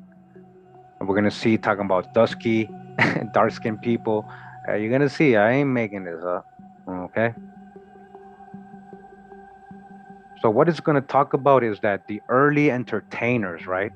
The very earliest entertainers or jugglers or fortune tellers and all these people were considered to be Moors or dark-skinned people, mainly. Like the jesters, right? The jesters and all that. So let me see if we can.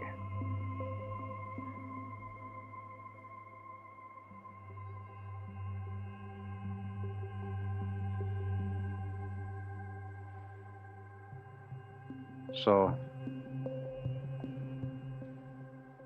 Bringing them up, Peter the Moor. Peter the Moor is perhaps. Oh, you guys know Peter the Moor. Oh, what happened here? Hold on. Okay, is perhaps the only one of the royal minstrels whose complexion is plainly visible to us. Yet we may quite reasonably conclude that Jamie Wotherspoon and Hogg the Jester, Thomas the Jester, Watchwood the Telltale, and also in Wardenshire, Ronald Mecklenburg Harper, and two unnamed telltellers who received a royal tip of 9 shillings apiece, that all these were as much Moors as Egyptians. Huh? Egyptians, huh? Coming out of Egypt. Remember, it doesn't always necessarily mean that their bloodline is of like from Mizraim or Kush. A lot of people lived in Egypt, and a lot of people, when they left Egypt, they were referred to as Egyptians or gypsies. Gypsies come from that.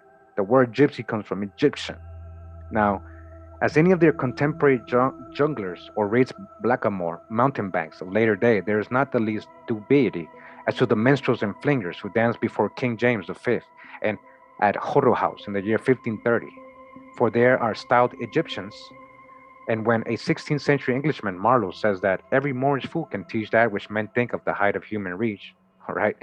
So I'm gonna keep going. I'm gonna belly flop because we're gonna get to some really good, interesting stuff. So he's just letting you know, breaking down that these early jesters, these early entertainers, all these so-called clowns or early whatever, were dark-skinned people. And thus, since the mowers or jesters who served St. Clown in the Edinburgh or circa 1500, and those professed pleasants and fancied fools who were suffered to vague and wander throughout the whole country, were really of the race of Egyptians or Moors, all in parentheses, guys. These are tags. It does not become necessary to look back to an astonishing distance in order to see that the Picti of the circus and the pantomime were also Maori or Moorish fools, like people of dark complexion.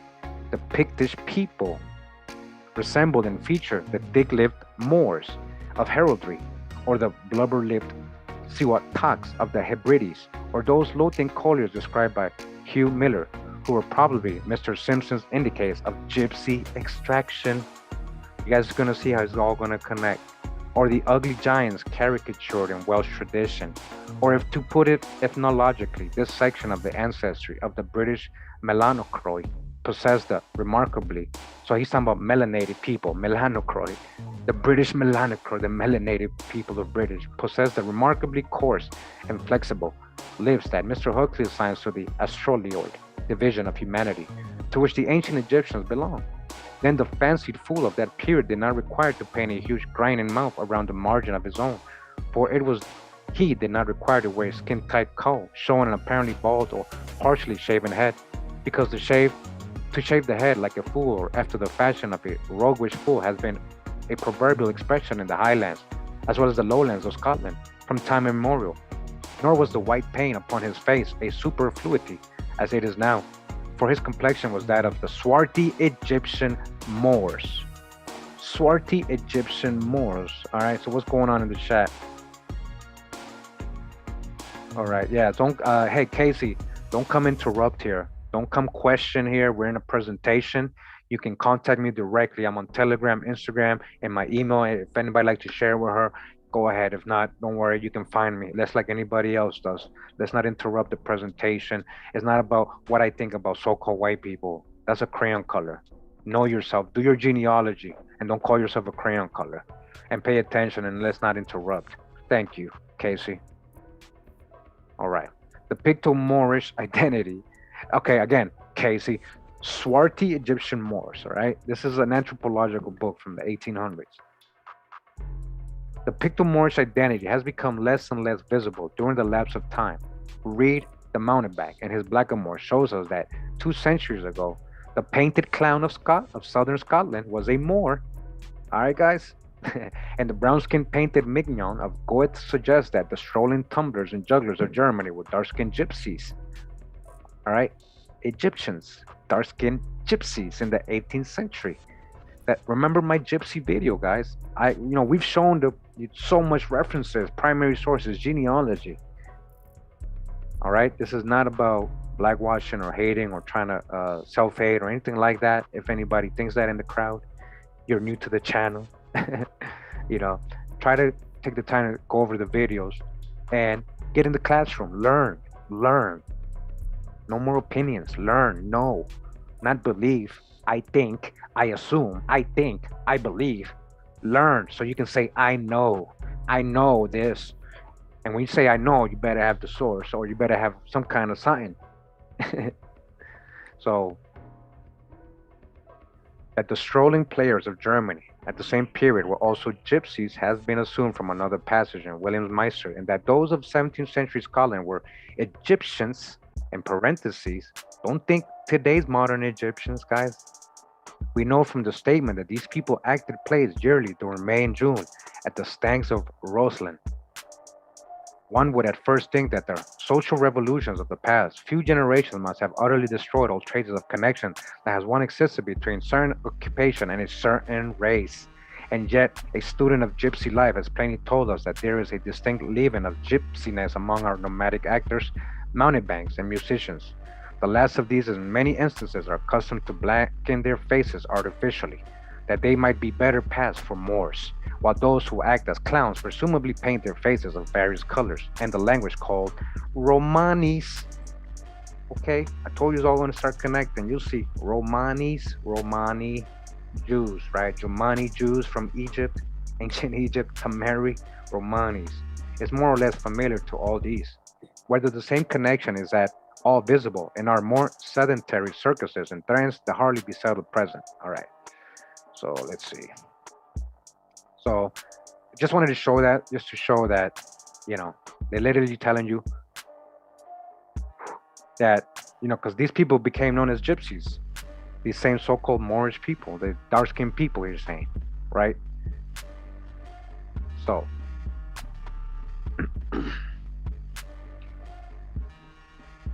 so what we have to continue to regard is the class of gypsies whose ideas and traditions and languages are those of Romance.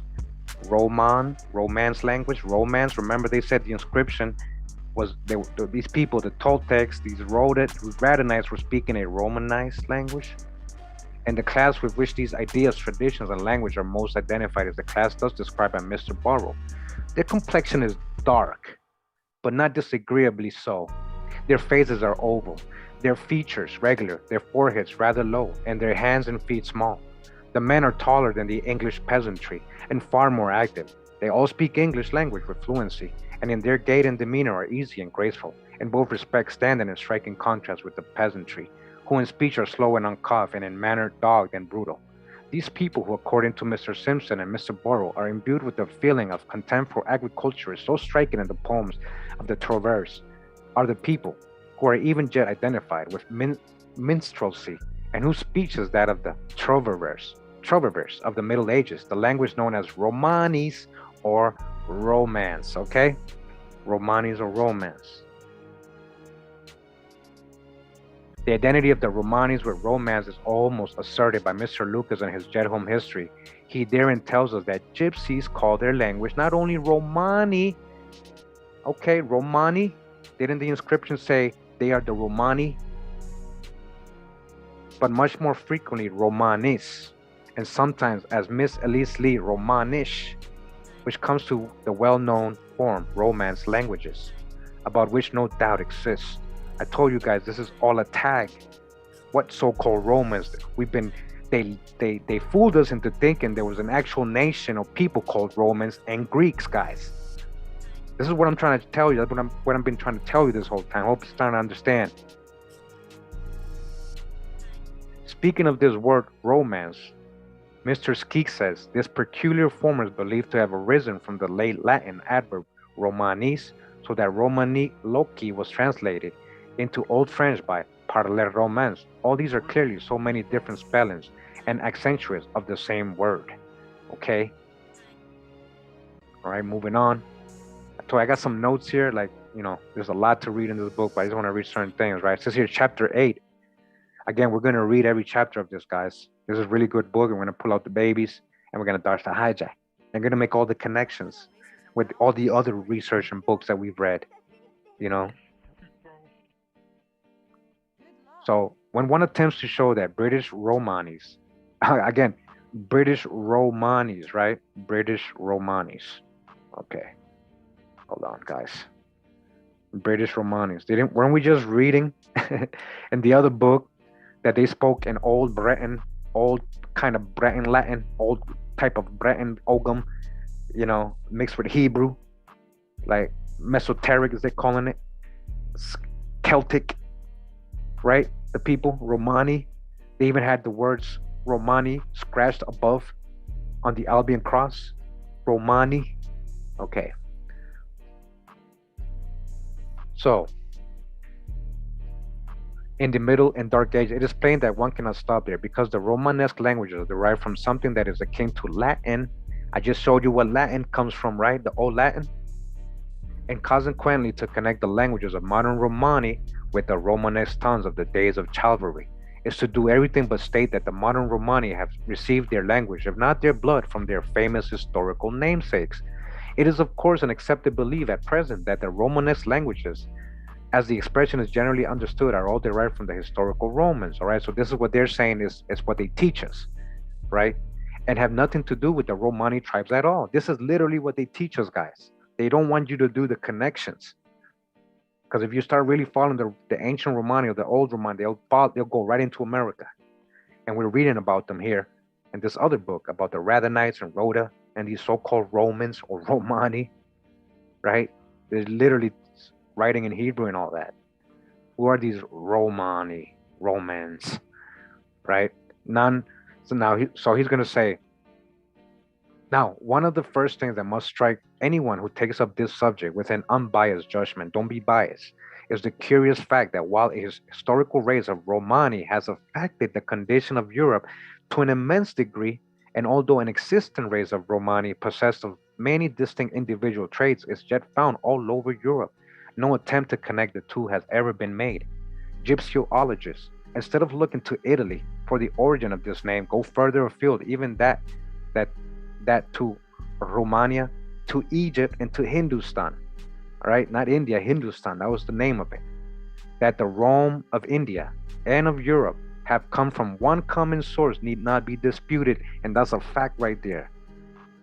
These Rome people in India and Romani, they try to say that Romani came from Hindustan, but there's no history of it.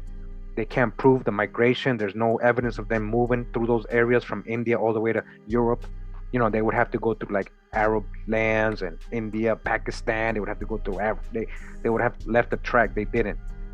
They were coming from Egypt, ancient America.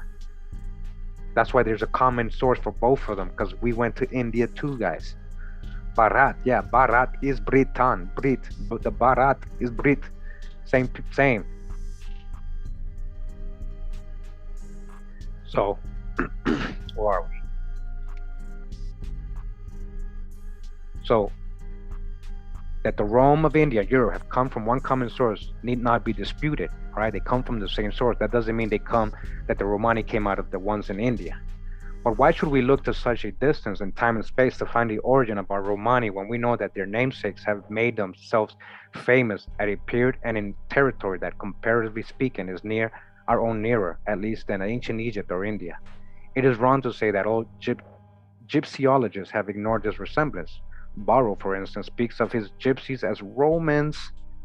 All right, that's a gypsyologist, and tells us that they call themselves so. They do things Romanly and in the Roman fashion, and the solicoukises over their names: Ursula, Lucretia, Lydia, Lavinia, Clementina, and so on. Those women, he say, appeared to be as faithful to their husbands as the ancient Roman matrons were to theirs. Okay?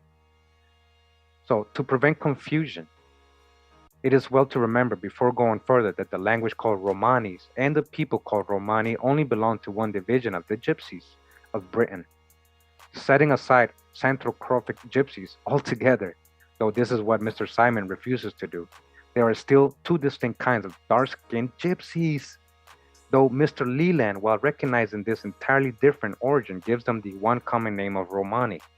The handsome cavaliers described by Mr. Barrow have at least no near relationship with those lean, black, and hideous Egyptians. All right, that's the hijack with his racist remarks, referred to in continental annals. That's how they actually refer to them. See that? The followers of John the Faw in the ballad were black, but very bony, while on the other hand, Takara and Simpson give hints to a thick-set squat race of gypsies. Accordingly, any conclusion we may arrive at with regard to the origin of the Romani proper need not be held to contradict any degree. All right, so again, guys, they are still trying to figure out where the Romani people came from today. They'll hint and say Hindustan, but they can't prove it. Mr. Barrow then thought it not likely that his English gypsies were descended from and received their name from the historical Romani. The spellings of Romani and Romani, it may be remarked, constitute a distinction that is not a difference, and such gypsyologists as Grun, Smart, and Cronin give the preference to the Romani form. All right, we're gonna skip a little ahead here. It says here, it has been remarked that more than one scholar is agreed as to the presence of a large Turanian admixture among the ancient Romans. What Turanian implies is perhaps not easily defined. Again, what are these tags? But at least it is an expression that does not denote the Centrocrophic type. It applied to a red Indian, listen to this, red Indian or gypsy stock, it would not be regarded as wholly unsuitable. Now, it may be remembered that at the outset of we took notice of the opinion held by Signor Generali, an Italian archaeologist, to the effect that among the earliest inhabitants of the Italian peninsula, there were certain tribes spoken as Aborigines, Siculi, Liguri, Umbri, and others, who in his estimation were very probably European Red Indians. Again, they were what? European what? Red Indians, guys. They don't mean Hindustan people. They literally mean the red man, the Red Indians of America. His various reasons for this belief were briefly indicated when his theory was referred to, and he ascribed to this hypothetical red-skinned race many attributes common to the ancient Egyptians and Mexicans. Okay? I told you guys, these people are really coming out of America. And remember all my videos where we're showing the Etruscans, these Carians and all that, where they coming up from? Atlantis, right? They're ending up where? Right? We actually read this the other day. They were coming out, look, this is the same connection. They were what? Red Indians. These aboriginal tribes of Italy were what? Red Indians. We have much in common with ancient Egyptians who are from here and Mexicans who are from here. Come on. Generelli is not only writer who has assigned to the Liguria of Italy the physical attributes of the Red Indian, for the author of the Jet Home History of the Gypsies expresses the opinion that at least one Ligurian tribe, the Salasi, was composed of distinctly gypsy race. Selassie, Salah. Salah was one of the sons, right? Salah, an ancestor of Abraham, was composed of a distinctly gypsy race, and the statements which he makes in that connection indicate very clearly the presence of a dusky fortune-telling Indian people among the inhabitants of ancient Italy. Okay? For all you wave surfers, man, I hope you're enjoying this, all the connections and stuff. And hey, if you're lost, don't worry. I was lost when I first read all this stuff 5, 6, 7 years ago.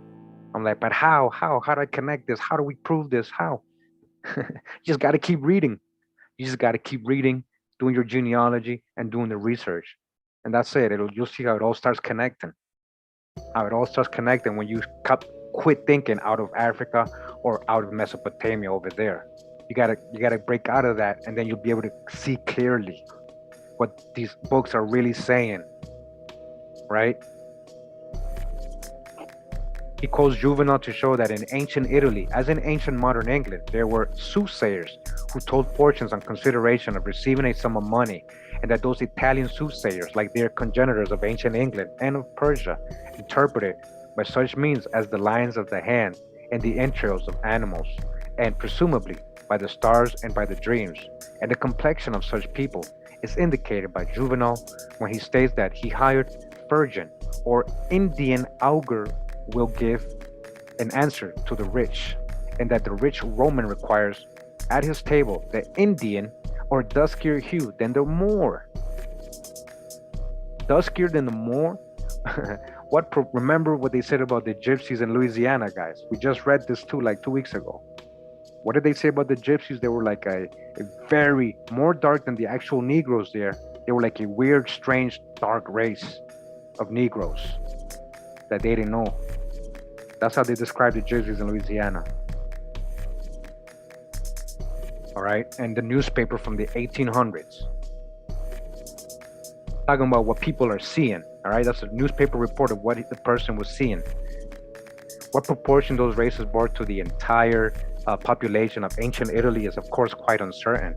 But it seems evident that to find a period at which caste of Swarti, all right, he does it. He just said, are they the same as the modern Italians? We don't know, but it definitely seems that there was a period in which caste of Swarti, so-called black or Negro magi, druids, and soothsayers akin to those of ancient Assyria, Persia, and Egypt, it's the same thing. That was the same as the ancient Persian Assyrians. You see, those are true histories that they separated, which were the same people in the same area, guys, and they duplicated one of them. And they're telling you, oh, that was the Assyrians and Persians. That wasn't the Magi. It was the same period, same people.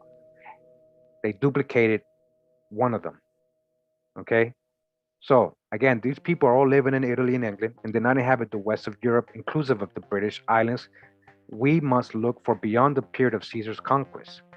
The consideration of Roma and what appears to be its earliest recognizable sense gives us the clue to the identity of Egyptians or gypsies with Romani, because the word Rome or Romi signifies a man. Okay, that's what Roman really in that language signifies, man. And I already showed you that Roman in Hebrew is the pomegranate, which is in the promised land. Remember, Romans are coming from ancient Egypt, the promised land. They held down Jerusalem. Yeah, they're coming from the promised land. Romans, the man from the promised land. Rome, the man, the Egyptian man. Yeah, the Romi, both in Coptic and Romani's language. That's what it means, right? That's what it means in Egyptian, man. Romani means man. That is to say, among ancient Egyptians, as among later Italians and British, there were people to whom a Rome or Roman was one of ourselves. You see that? One of our men. It's just saying that's one of our men. Roman. So if a Hebrew, an Israelite is saying he's a Roman, sometimes he just meant that's one of my peoples. That's one of my, peoples. He's from another tribe, but he's one of my peoples. We're the same people. Or like maybe it's like me saying, hey, somebody from Costa Rica, I can say, hey, that's my people. Like that's just one of our own. He's a Costa Rican too. He's like us. Okay? I hope you guys are loving this. This is a major drop. So I was like, how do I do this video? I got to present it. It would have took me so long just to put it together and try to make it a presentation. I love just reading like this sometimes and just doing the correlation with you guys. Again, Rome or Roman was one of ourselves. That's what it means. One of our men. That's all it means. One of our men. In other words, certain ancient Egyptians were Romi or Romani. Ancient Egyptians were Romi? Who's the ancient Egyptians, guys? It's coming from America, right? To marry. Who's the ancient Egyptians? Where's the real Nile? Where's the Mississippi? Mississippi means Great River. Nile means Great River in Greek. It's the same thing. So-called Greek. You're going to find out, and I've broken this down before, too. I don't know if you guys got it, but the Greeks is just like this Roman term. It's a made-up term, and then made into a people. Made into a people, and then they added timelines and chronologies and made these people great. And that's what they teach you today. They tell you we're in Roman rule. The Romans took over this. The Roman nothing. They've been hiding all your history. All your history. Yeah.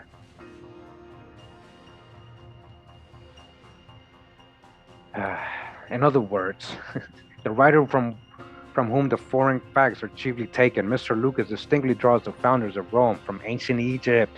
The founders of Rome are ancient Egyptians, and doing which he goes a step farther back, Mr. Barrow, the name of Egyptian, it is quite clear, could never have been persistently given to a certain race or to certain races without any reason for this designation. But if it is once admitted that a red-skinned Coptic people, red man, called themselves Romi or Romani, then it is easy to see how, if they emigrated from Egypt, from America, they would be Egyptians, right? That's why they're called gypsies, afterwards shortened into gypsies. We've broken this down in the old books to other people. Those are just gypsies, or they coming from Egypt, all right? That the British Romani do or did call themselves Egyptians, is stated by Mr. Barrow. He also says in chapter 17 of Lavengro that Jasper Petulengro is the pharaoh of the English gypsies. Okay? There are other kings, but the true pharaoh is Petulengro, a usage which implies that most correct knowledge of the proper application of the word pharaoh. Mr. Simpson again states that his Scotch gypsies, or some of them, styled themselves Pharaoh's people. Okay? Pharaoh's people. And when he says that they also call themselves Ethiopians, oh, remember? We already broke that down earlier. Ethiopians, don't forget, did you guys forget? Remember, Ethiopians, what it just meant? The three Indias, these so-called Ethiopians, there is not of necessity any contradiction in the use of these two terms by the same people. If the same people use them, all right, there is no contradiction there. You get what I'm saying? You get what he's saying, actually. I've been saying that. It's all the same. What is a so-called Egyptian? So-called Phoenician? You got to break all these words down. The name of Ethiopian must, of course, have been quite inapplicable to the white-skinned Tories of Scotland. And dodge the hijack, because I'm going to show you the Tories who they were. They weren't pale-skinned. Hey, that's what the history is saying. It's not me blackwashing. Just like this book is telling you, these ancient people, right? And perhaps not applicable either to one or more of the dark-skinned divisions. And these dark-skinned divisions, they didn't come out of Africa. But it is plain that certain Scotch gypsy clans called themselves and were called Ethiopians. guys, what did Verrazano say about the Atlantic Coast Indians from the whole eastern coast to the southeast coast? He said they are very dark skinned, just like an Ethiopian. Oh, so now the Scotch gypsies are just like Ethiopians too. Ethiopia, right? We just broke that down earlier, what it meant, right? There was 3 Ethiopias. There was 3 Ethiopias, right? There was 3 Ethiopias. The 3 Indias,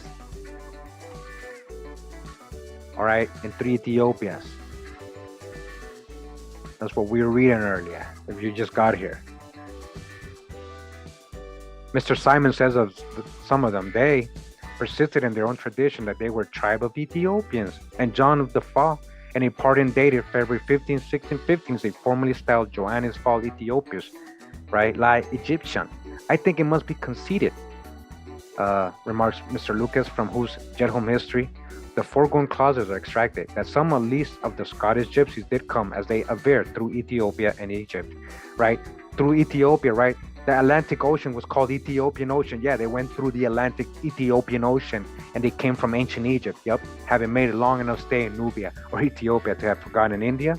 But you see how they say, oh, they must have forgot where they came from, because there's no history of them coming from there. They don't say they did. There's no track proving that. There's nothing. Only because they found a Romy people over there. They said they must have come from there. They had to have come from there. And again, are the modern ones the same as the ancient ones we're talking about here? So when they're doing comparisons with modern people, that just throws it a little bit off. You know, no disrespect or anything to your culture. You know, live your culture. You know, what you inherited is all good. Of course, the writer just quoted is one of those who had not contemplated the possibility of such Nubians and Ethiopians having arrived in Britain prior to the Christian era. But as both Pliny and Claudius have told us, that there were tribes of Ethiopians and Moors in these islands at the time of Caesar's invasion. All right, they just mean dark-skinned people. It is possible to agree with Mr. Lucas in this supposition of his and every portion of it except that which relates to the date of such migrations and or migrations. All right, let me see. I think I had something else here. And to corroborate Pliny, not only have we one or many British tribes of the 18th and 19th centuries persisted in their own tradition that they were a tribe of Ethiopians, and such people were in law Egyptians, but we have the same tradition asserted as far earlier period by those British clans who derived their descent from Calalus, an Egyptian chief, and from Scotia. All right, so Calalus, we broke it down who he's coming from. He's coming from Judah, from the line of Sarah and Dan. Guys, we broke this down in my Israel. Same Calalus, right, was the dad, I believe, of Heremon, right? and she's the Princess Scotia. We trace her genealogy, guys, and you got to go watch that video. It's deep. We're gonna play it back one day because it was too much information dropped in that series. Scotia's genealogy went back to very famous pharaohs, Ramses, and all these other people, right? And guess who they went back to? Esau. She's a descendant of Esau. They had settled in Egypt, become the pharaoh, one of the main pharaohic lines. Remember, this all happened in ancient America when we're talking about ancient Egypt. Yeah, Esau there. Yeah, Esau, his descendants. Scotia comes from that. Scotia comes from that. We showed it. Yeah. Now remember, Scotland, Scotia, was a princess of a pharaoh. We've already know the stories. These so-called Egyptians, remember, they say that the daughters of Judah are also, they're calling them as Egyptians in Irish and Scottish history too. But they're more than just Egyptians, even though they were coming from Egypt, or what they thought was, the land of Egypt, America. Yeah, Tefi, exactly. Tefi, right? So Scotia, the daughter of Pharaoh, so he married Calalus from the line of Sarah, from which names those tribes were known as Gaels and Scots. We just talked about these people over there with the Romanis, right? The island, which was the earliest British home of the alleged descendants of a pharaoh, was Ireland. And that island was once full of a race that possessed many Egyptian qualities, even in recent times, all right? Even in recent times. All right, let's skip ahead a little bit. The consideration of Roman and what appears to be, I already read this, guys, sorry. Yeah, okay. Right here it says, in page 360, the Egyptians should have colonized Italy, Iberia, the islands of Oestrimides, and the British Islands long ages before the days of Julius Caesar, and that all these should have originally called themselves Rome, Romi, or Romani, from the Coptic word for a man. This is a theory which is supported by a considerable number of facts. It seems unquestionable that casts of magi of precisely the same kind can be seen in ancient Persia, ancient Egypt, Italy, and Britain as far back as our present vision reaches, and that British Druidism was no novelty to Caesar's soldiers. Whether the customs of tattooing and painting were unknown to, or at least not practiced by any of the Caesar's army, may be questioned. The fact that Caesar spoke at certain British natives as blueskins and green men does not prove the necessity that some of his followers had not earned the same titles. All right, so I just want to read that because telling you, these Egyptians, guys, remember, anybody coming out of the land called Egypt will be referred to as Egyptian, just like anybody living in California all their lives, right? Even if they're not born in California, when they leave, they be referred to as a Californian. Oh, I'm a Californian. There's many people in California, right? They're all Californians. Doesn't mean they're all born there or that their nation is California. You guys get it? Same thing with Sumerians. I broke this down with my Sumerian series videos. The Sumerians that we think of today, that's not real. That was just a person who lived in Sumer. Coming out of Sumer, you got tagged Sumerian. Now the real Sumerians is Cimmerian, Sumerians. Like Conan the Cimmerian. Yeah, that's a real history. All these Sumerian so-called tablets are actually written in Assyrian script. Zechariah Sitchin lied. He made it all up, and you guys liked it because it's all about aliens and all this stuff. Anunnaki. Yeah, you guys love aliens, and they know it. That's why they're gonna give you aliens. They already given it to you. They're gonna give you more aliens to the point where they're scaring you with an invasion. So keep believing in aliens, and you think demons ain't real. But we're living in a spiritual warfare, guys. This is a physical and a spiritual world, right? Aliens or demons, what are we really talking about? One thing is clear, that whether the name of Romani was used by the Scottish Egyptians or the anti-Caesar Magi of Britain, or whether these people had other names, the sons of Calalus, the sons of Scotia, an important line of the Romani ancestry in Britain.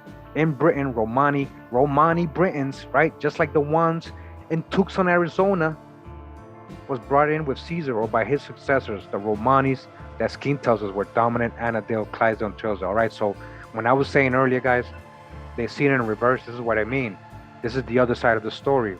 They came from America, right? And now they're here. Now the other author, let me see. Hold on. Now this other author, right? We're talking about Romanis. Let me go back. Right? Romani Britons. Ogham Glass and Old Britain on the Albion Cross that was found in Tucson, Arizona, guys. Same thing. All right, same thing. You guys still there? Are we still here? All right.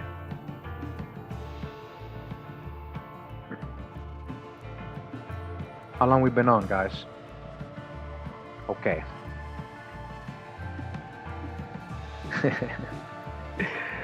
So, what do you guys think of it so far?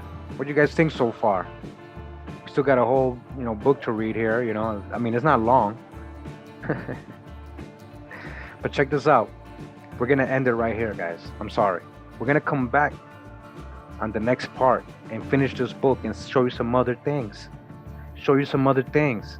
We don't want to make these videos too long because then people don't watch them. That attention disorders, man. They won't sit through videos like this. They're too long. Keep it going, bro. No. Yeah, sorry. Unfortunately, I'm hungry, It's early. I still got a couple things to do. I'm working. I'm gonna tell you guys right now, I'm working on a couple books. They're not gonna be like these big books. They're gonna be these, these guide books or, certain subjects, specific subjects, like specific books, right? And I'm just gonna put the sources in these books and let everybody decide for themselves. So I'm working on stuff like that. I gotta actually help my kids with something right now, but I didn't know how long I was able to get at least this point across so far. I hope you guys are following me so far. I hope you guys are following me. Can I get a 1? Can I get a 1? Can I get a 1? Oh, yeah, he's gonna say, oh, he's copying me now. Oh, now Kurimeo's copying me. All right. Well, again, I'll be sharing. I already shared Ancient and Modern Britons, the last book we just read about the Gypsies and the Romani. We're gonna read that whole chapter, guys. We're gonna read that whole chapter again one day. All right, but we're gonna go in order. With that book, and we might start in volume 1 because that's volume 2. So we got a whole lot to read. All right, we got a whole lot to read. Here we go. So again, let's see. This is what they found here. Okay, in Tucson, Arizona.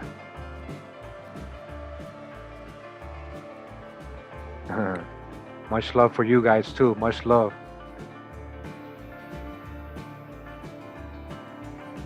Yeah, so in the meantime, guys, if you haven't seen some of the videos I've mentioned, go ahead and catch up before I start part 2. I might do that tonight. I might go live again tonight. I'll probably do it tomorrow, but I might go live again tonight later on. You know how I like doing those late nighters. I'll see. But yeah, Tlatuani, man, I know I want to keep going, but again, I got to make this strategic. We want to get the message across. We want these youngsters and these other people to like sit through these videos, So, again, thanks for being here. I appreciate all the guys that were in the chat. You guys were like, I can tell you guys were digging it. The chat was just moving and moving and moving and moving, and I don't think I saw too much hijack. So thanks for dealing with any hijack. Thanks to the moderators. Thanks to the music producers. Thanks for the music producers. With the background. Hope you guys. I don't know if you guys could hear it. The music's pretty loud in my headphones, so I had to bring it down. So so I can hear myself think. So there's a reason why you guys see they're saying, oh, why you blackwashing? Why you putting black Romans here? What is it, Romani? And we just saw how they were described, right? Swarthy, dark skin, Swarthy. It's not me. I'm just trying to correct the false narratives and help break that spell of that whitewashing, all those whitewashing images we grew up with. Because every time we think Roman, we think a white, so-called pale-skinned person, And that's not accurate. That's just not accurate. No matter what you think of it, no matter how you say I'm whitewashing, this is wrong, stop trying, that's just history. And if your ancestors were of a darker complexion, embrace that. That might be the case. Embrace that. It's okay. So what? You're that hateful? Would you disown your ancestors if you found out they were? Pretty cool AI images now. I don't know, but the I was using Bing, just the free one and the Microsoft one, and at first it was really bad. Now it's like it's getting better and better. It's like it's really going off my algorithms, it's going off my history, it's going off what I download. It's really trying to understand me. That's a little scary. So be careful with these AI things, guys. All right. Romani just meant yep from another. Yeah, you already know. You already know. That's one of the best ways to put it, from another mother. You guys understand where that phrase is really coming from? You just made me think of something right there. That's literally what that phrase is coming from. A brother from another mother, man. We may not be the same nation now, but you're still a brother, just from another mother. Yeah. Much love and respect. Pura vida, mi gente. Thanks for tuning in. Nothing but love. See you in the next one, and look out for part two of this installment. I know I didn't know how many parts we're doing. We're live. We're just improvising here. We're surfing the wave. But thank you for being here, surfing the wave with me. Much love and respect. Hawa.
Wow.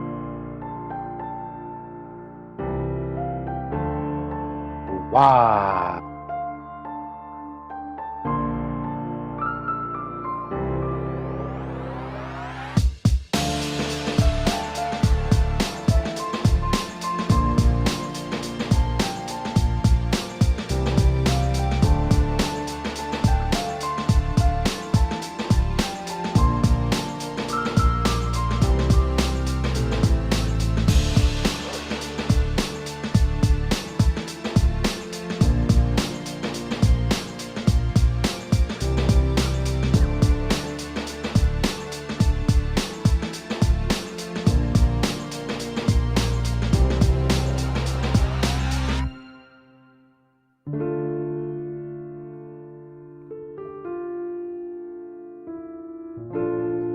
Wow.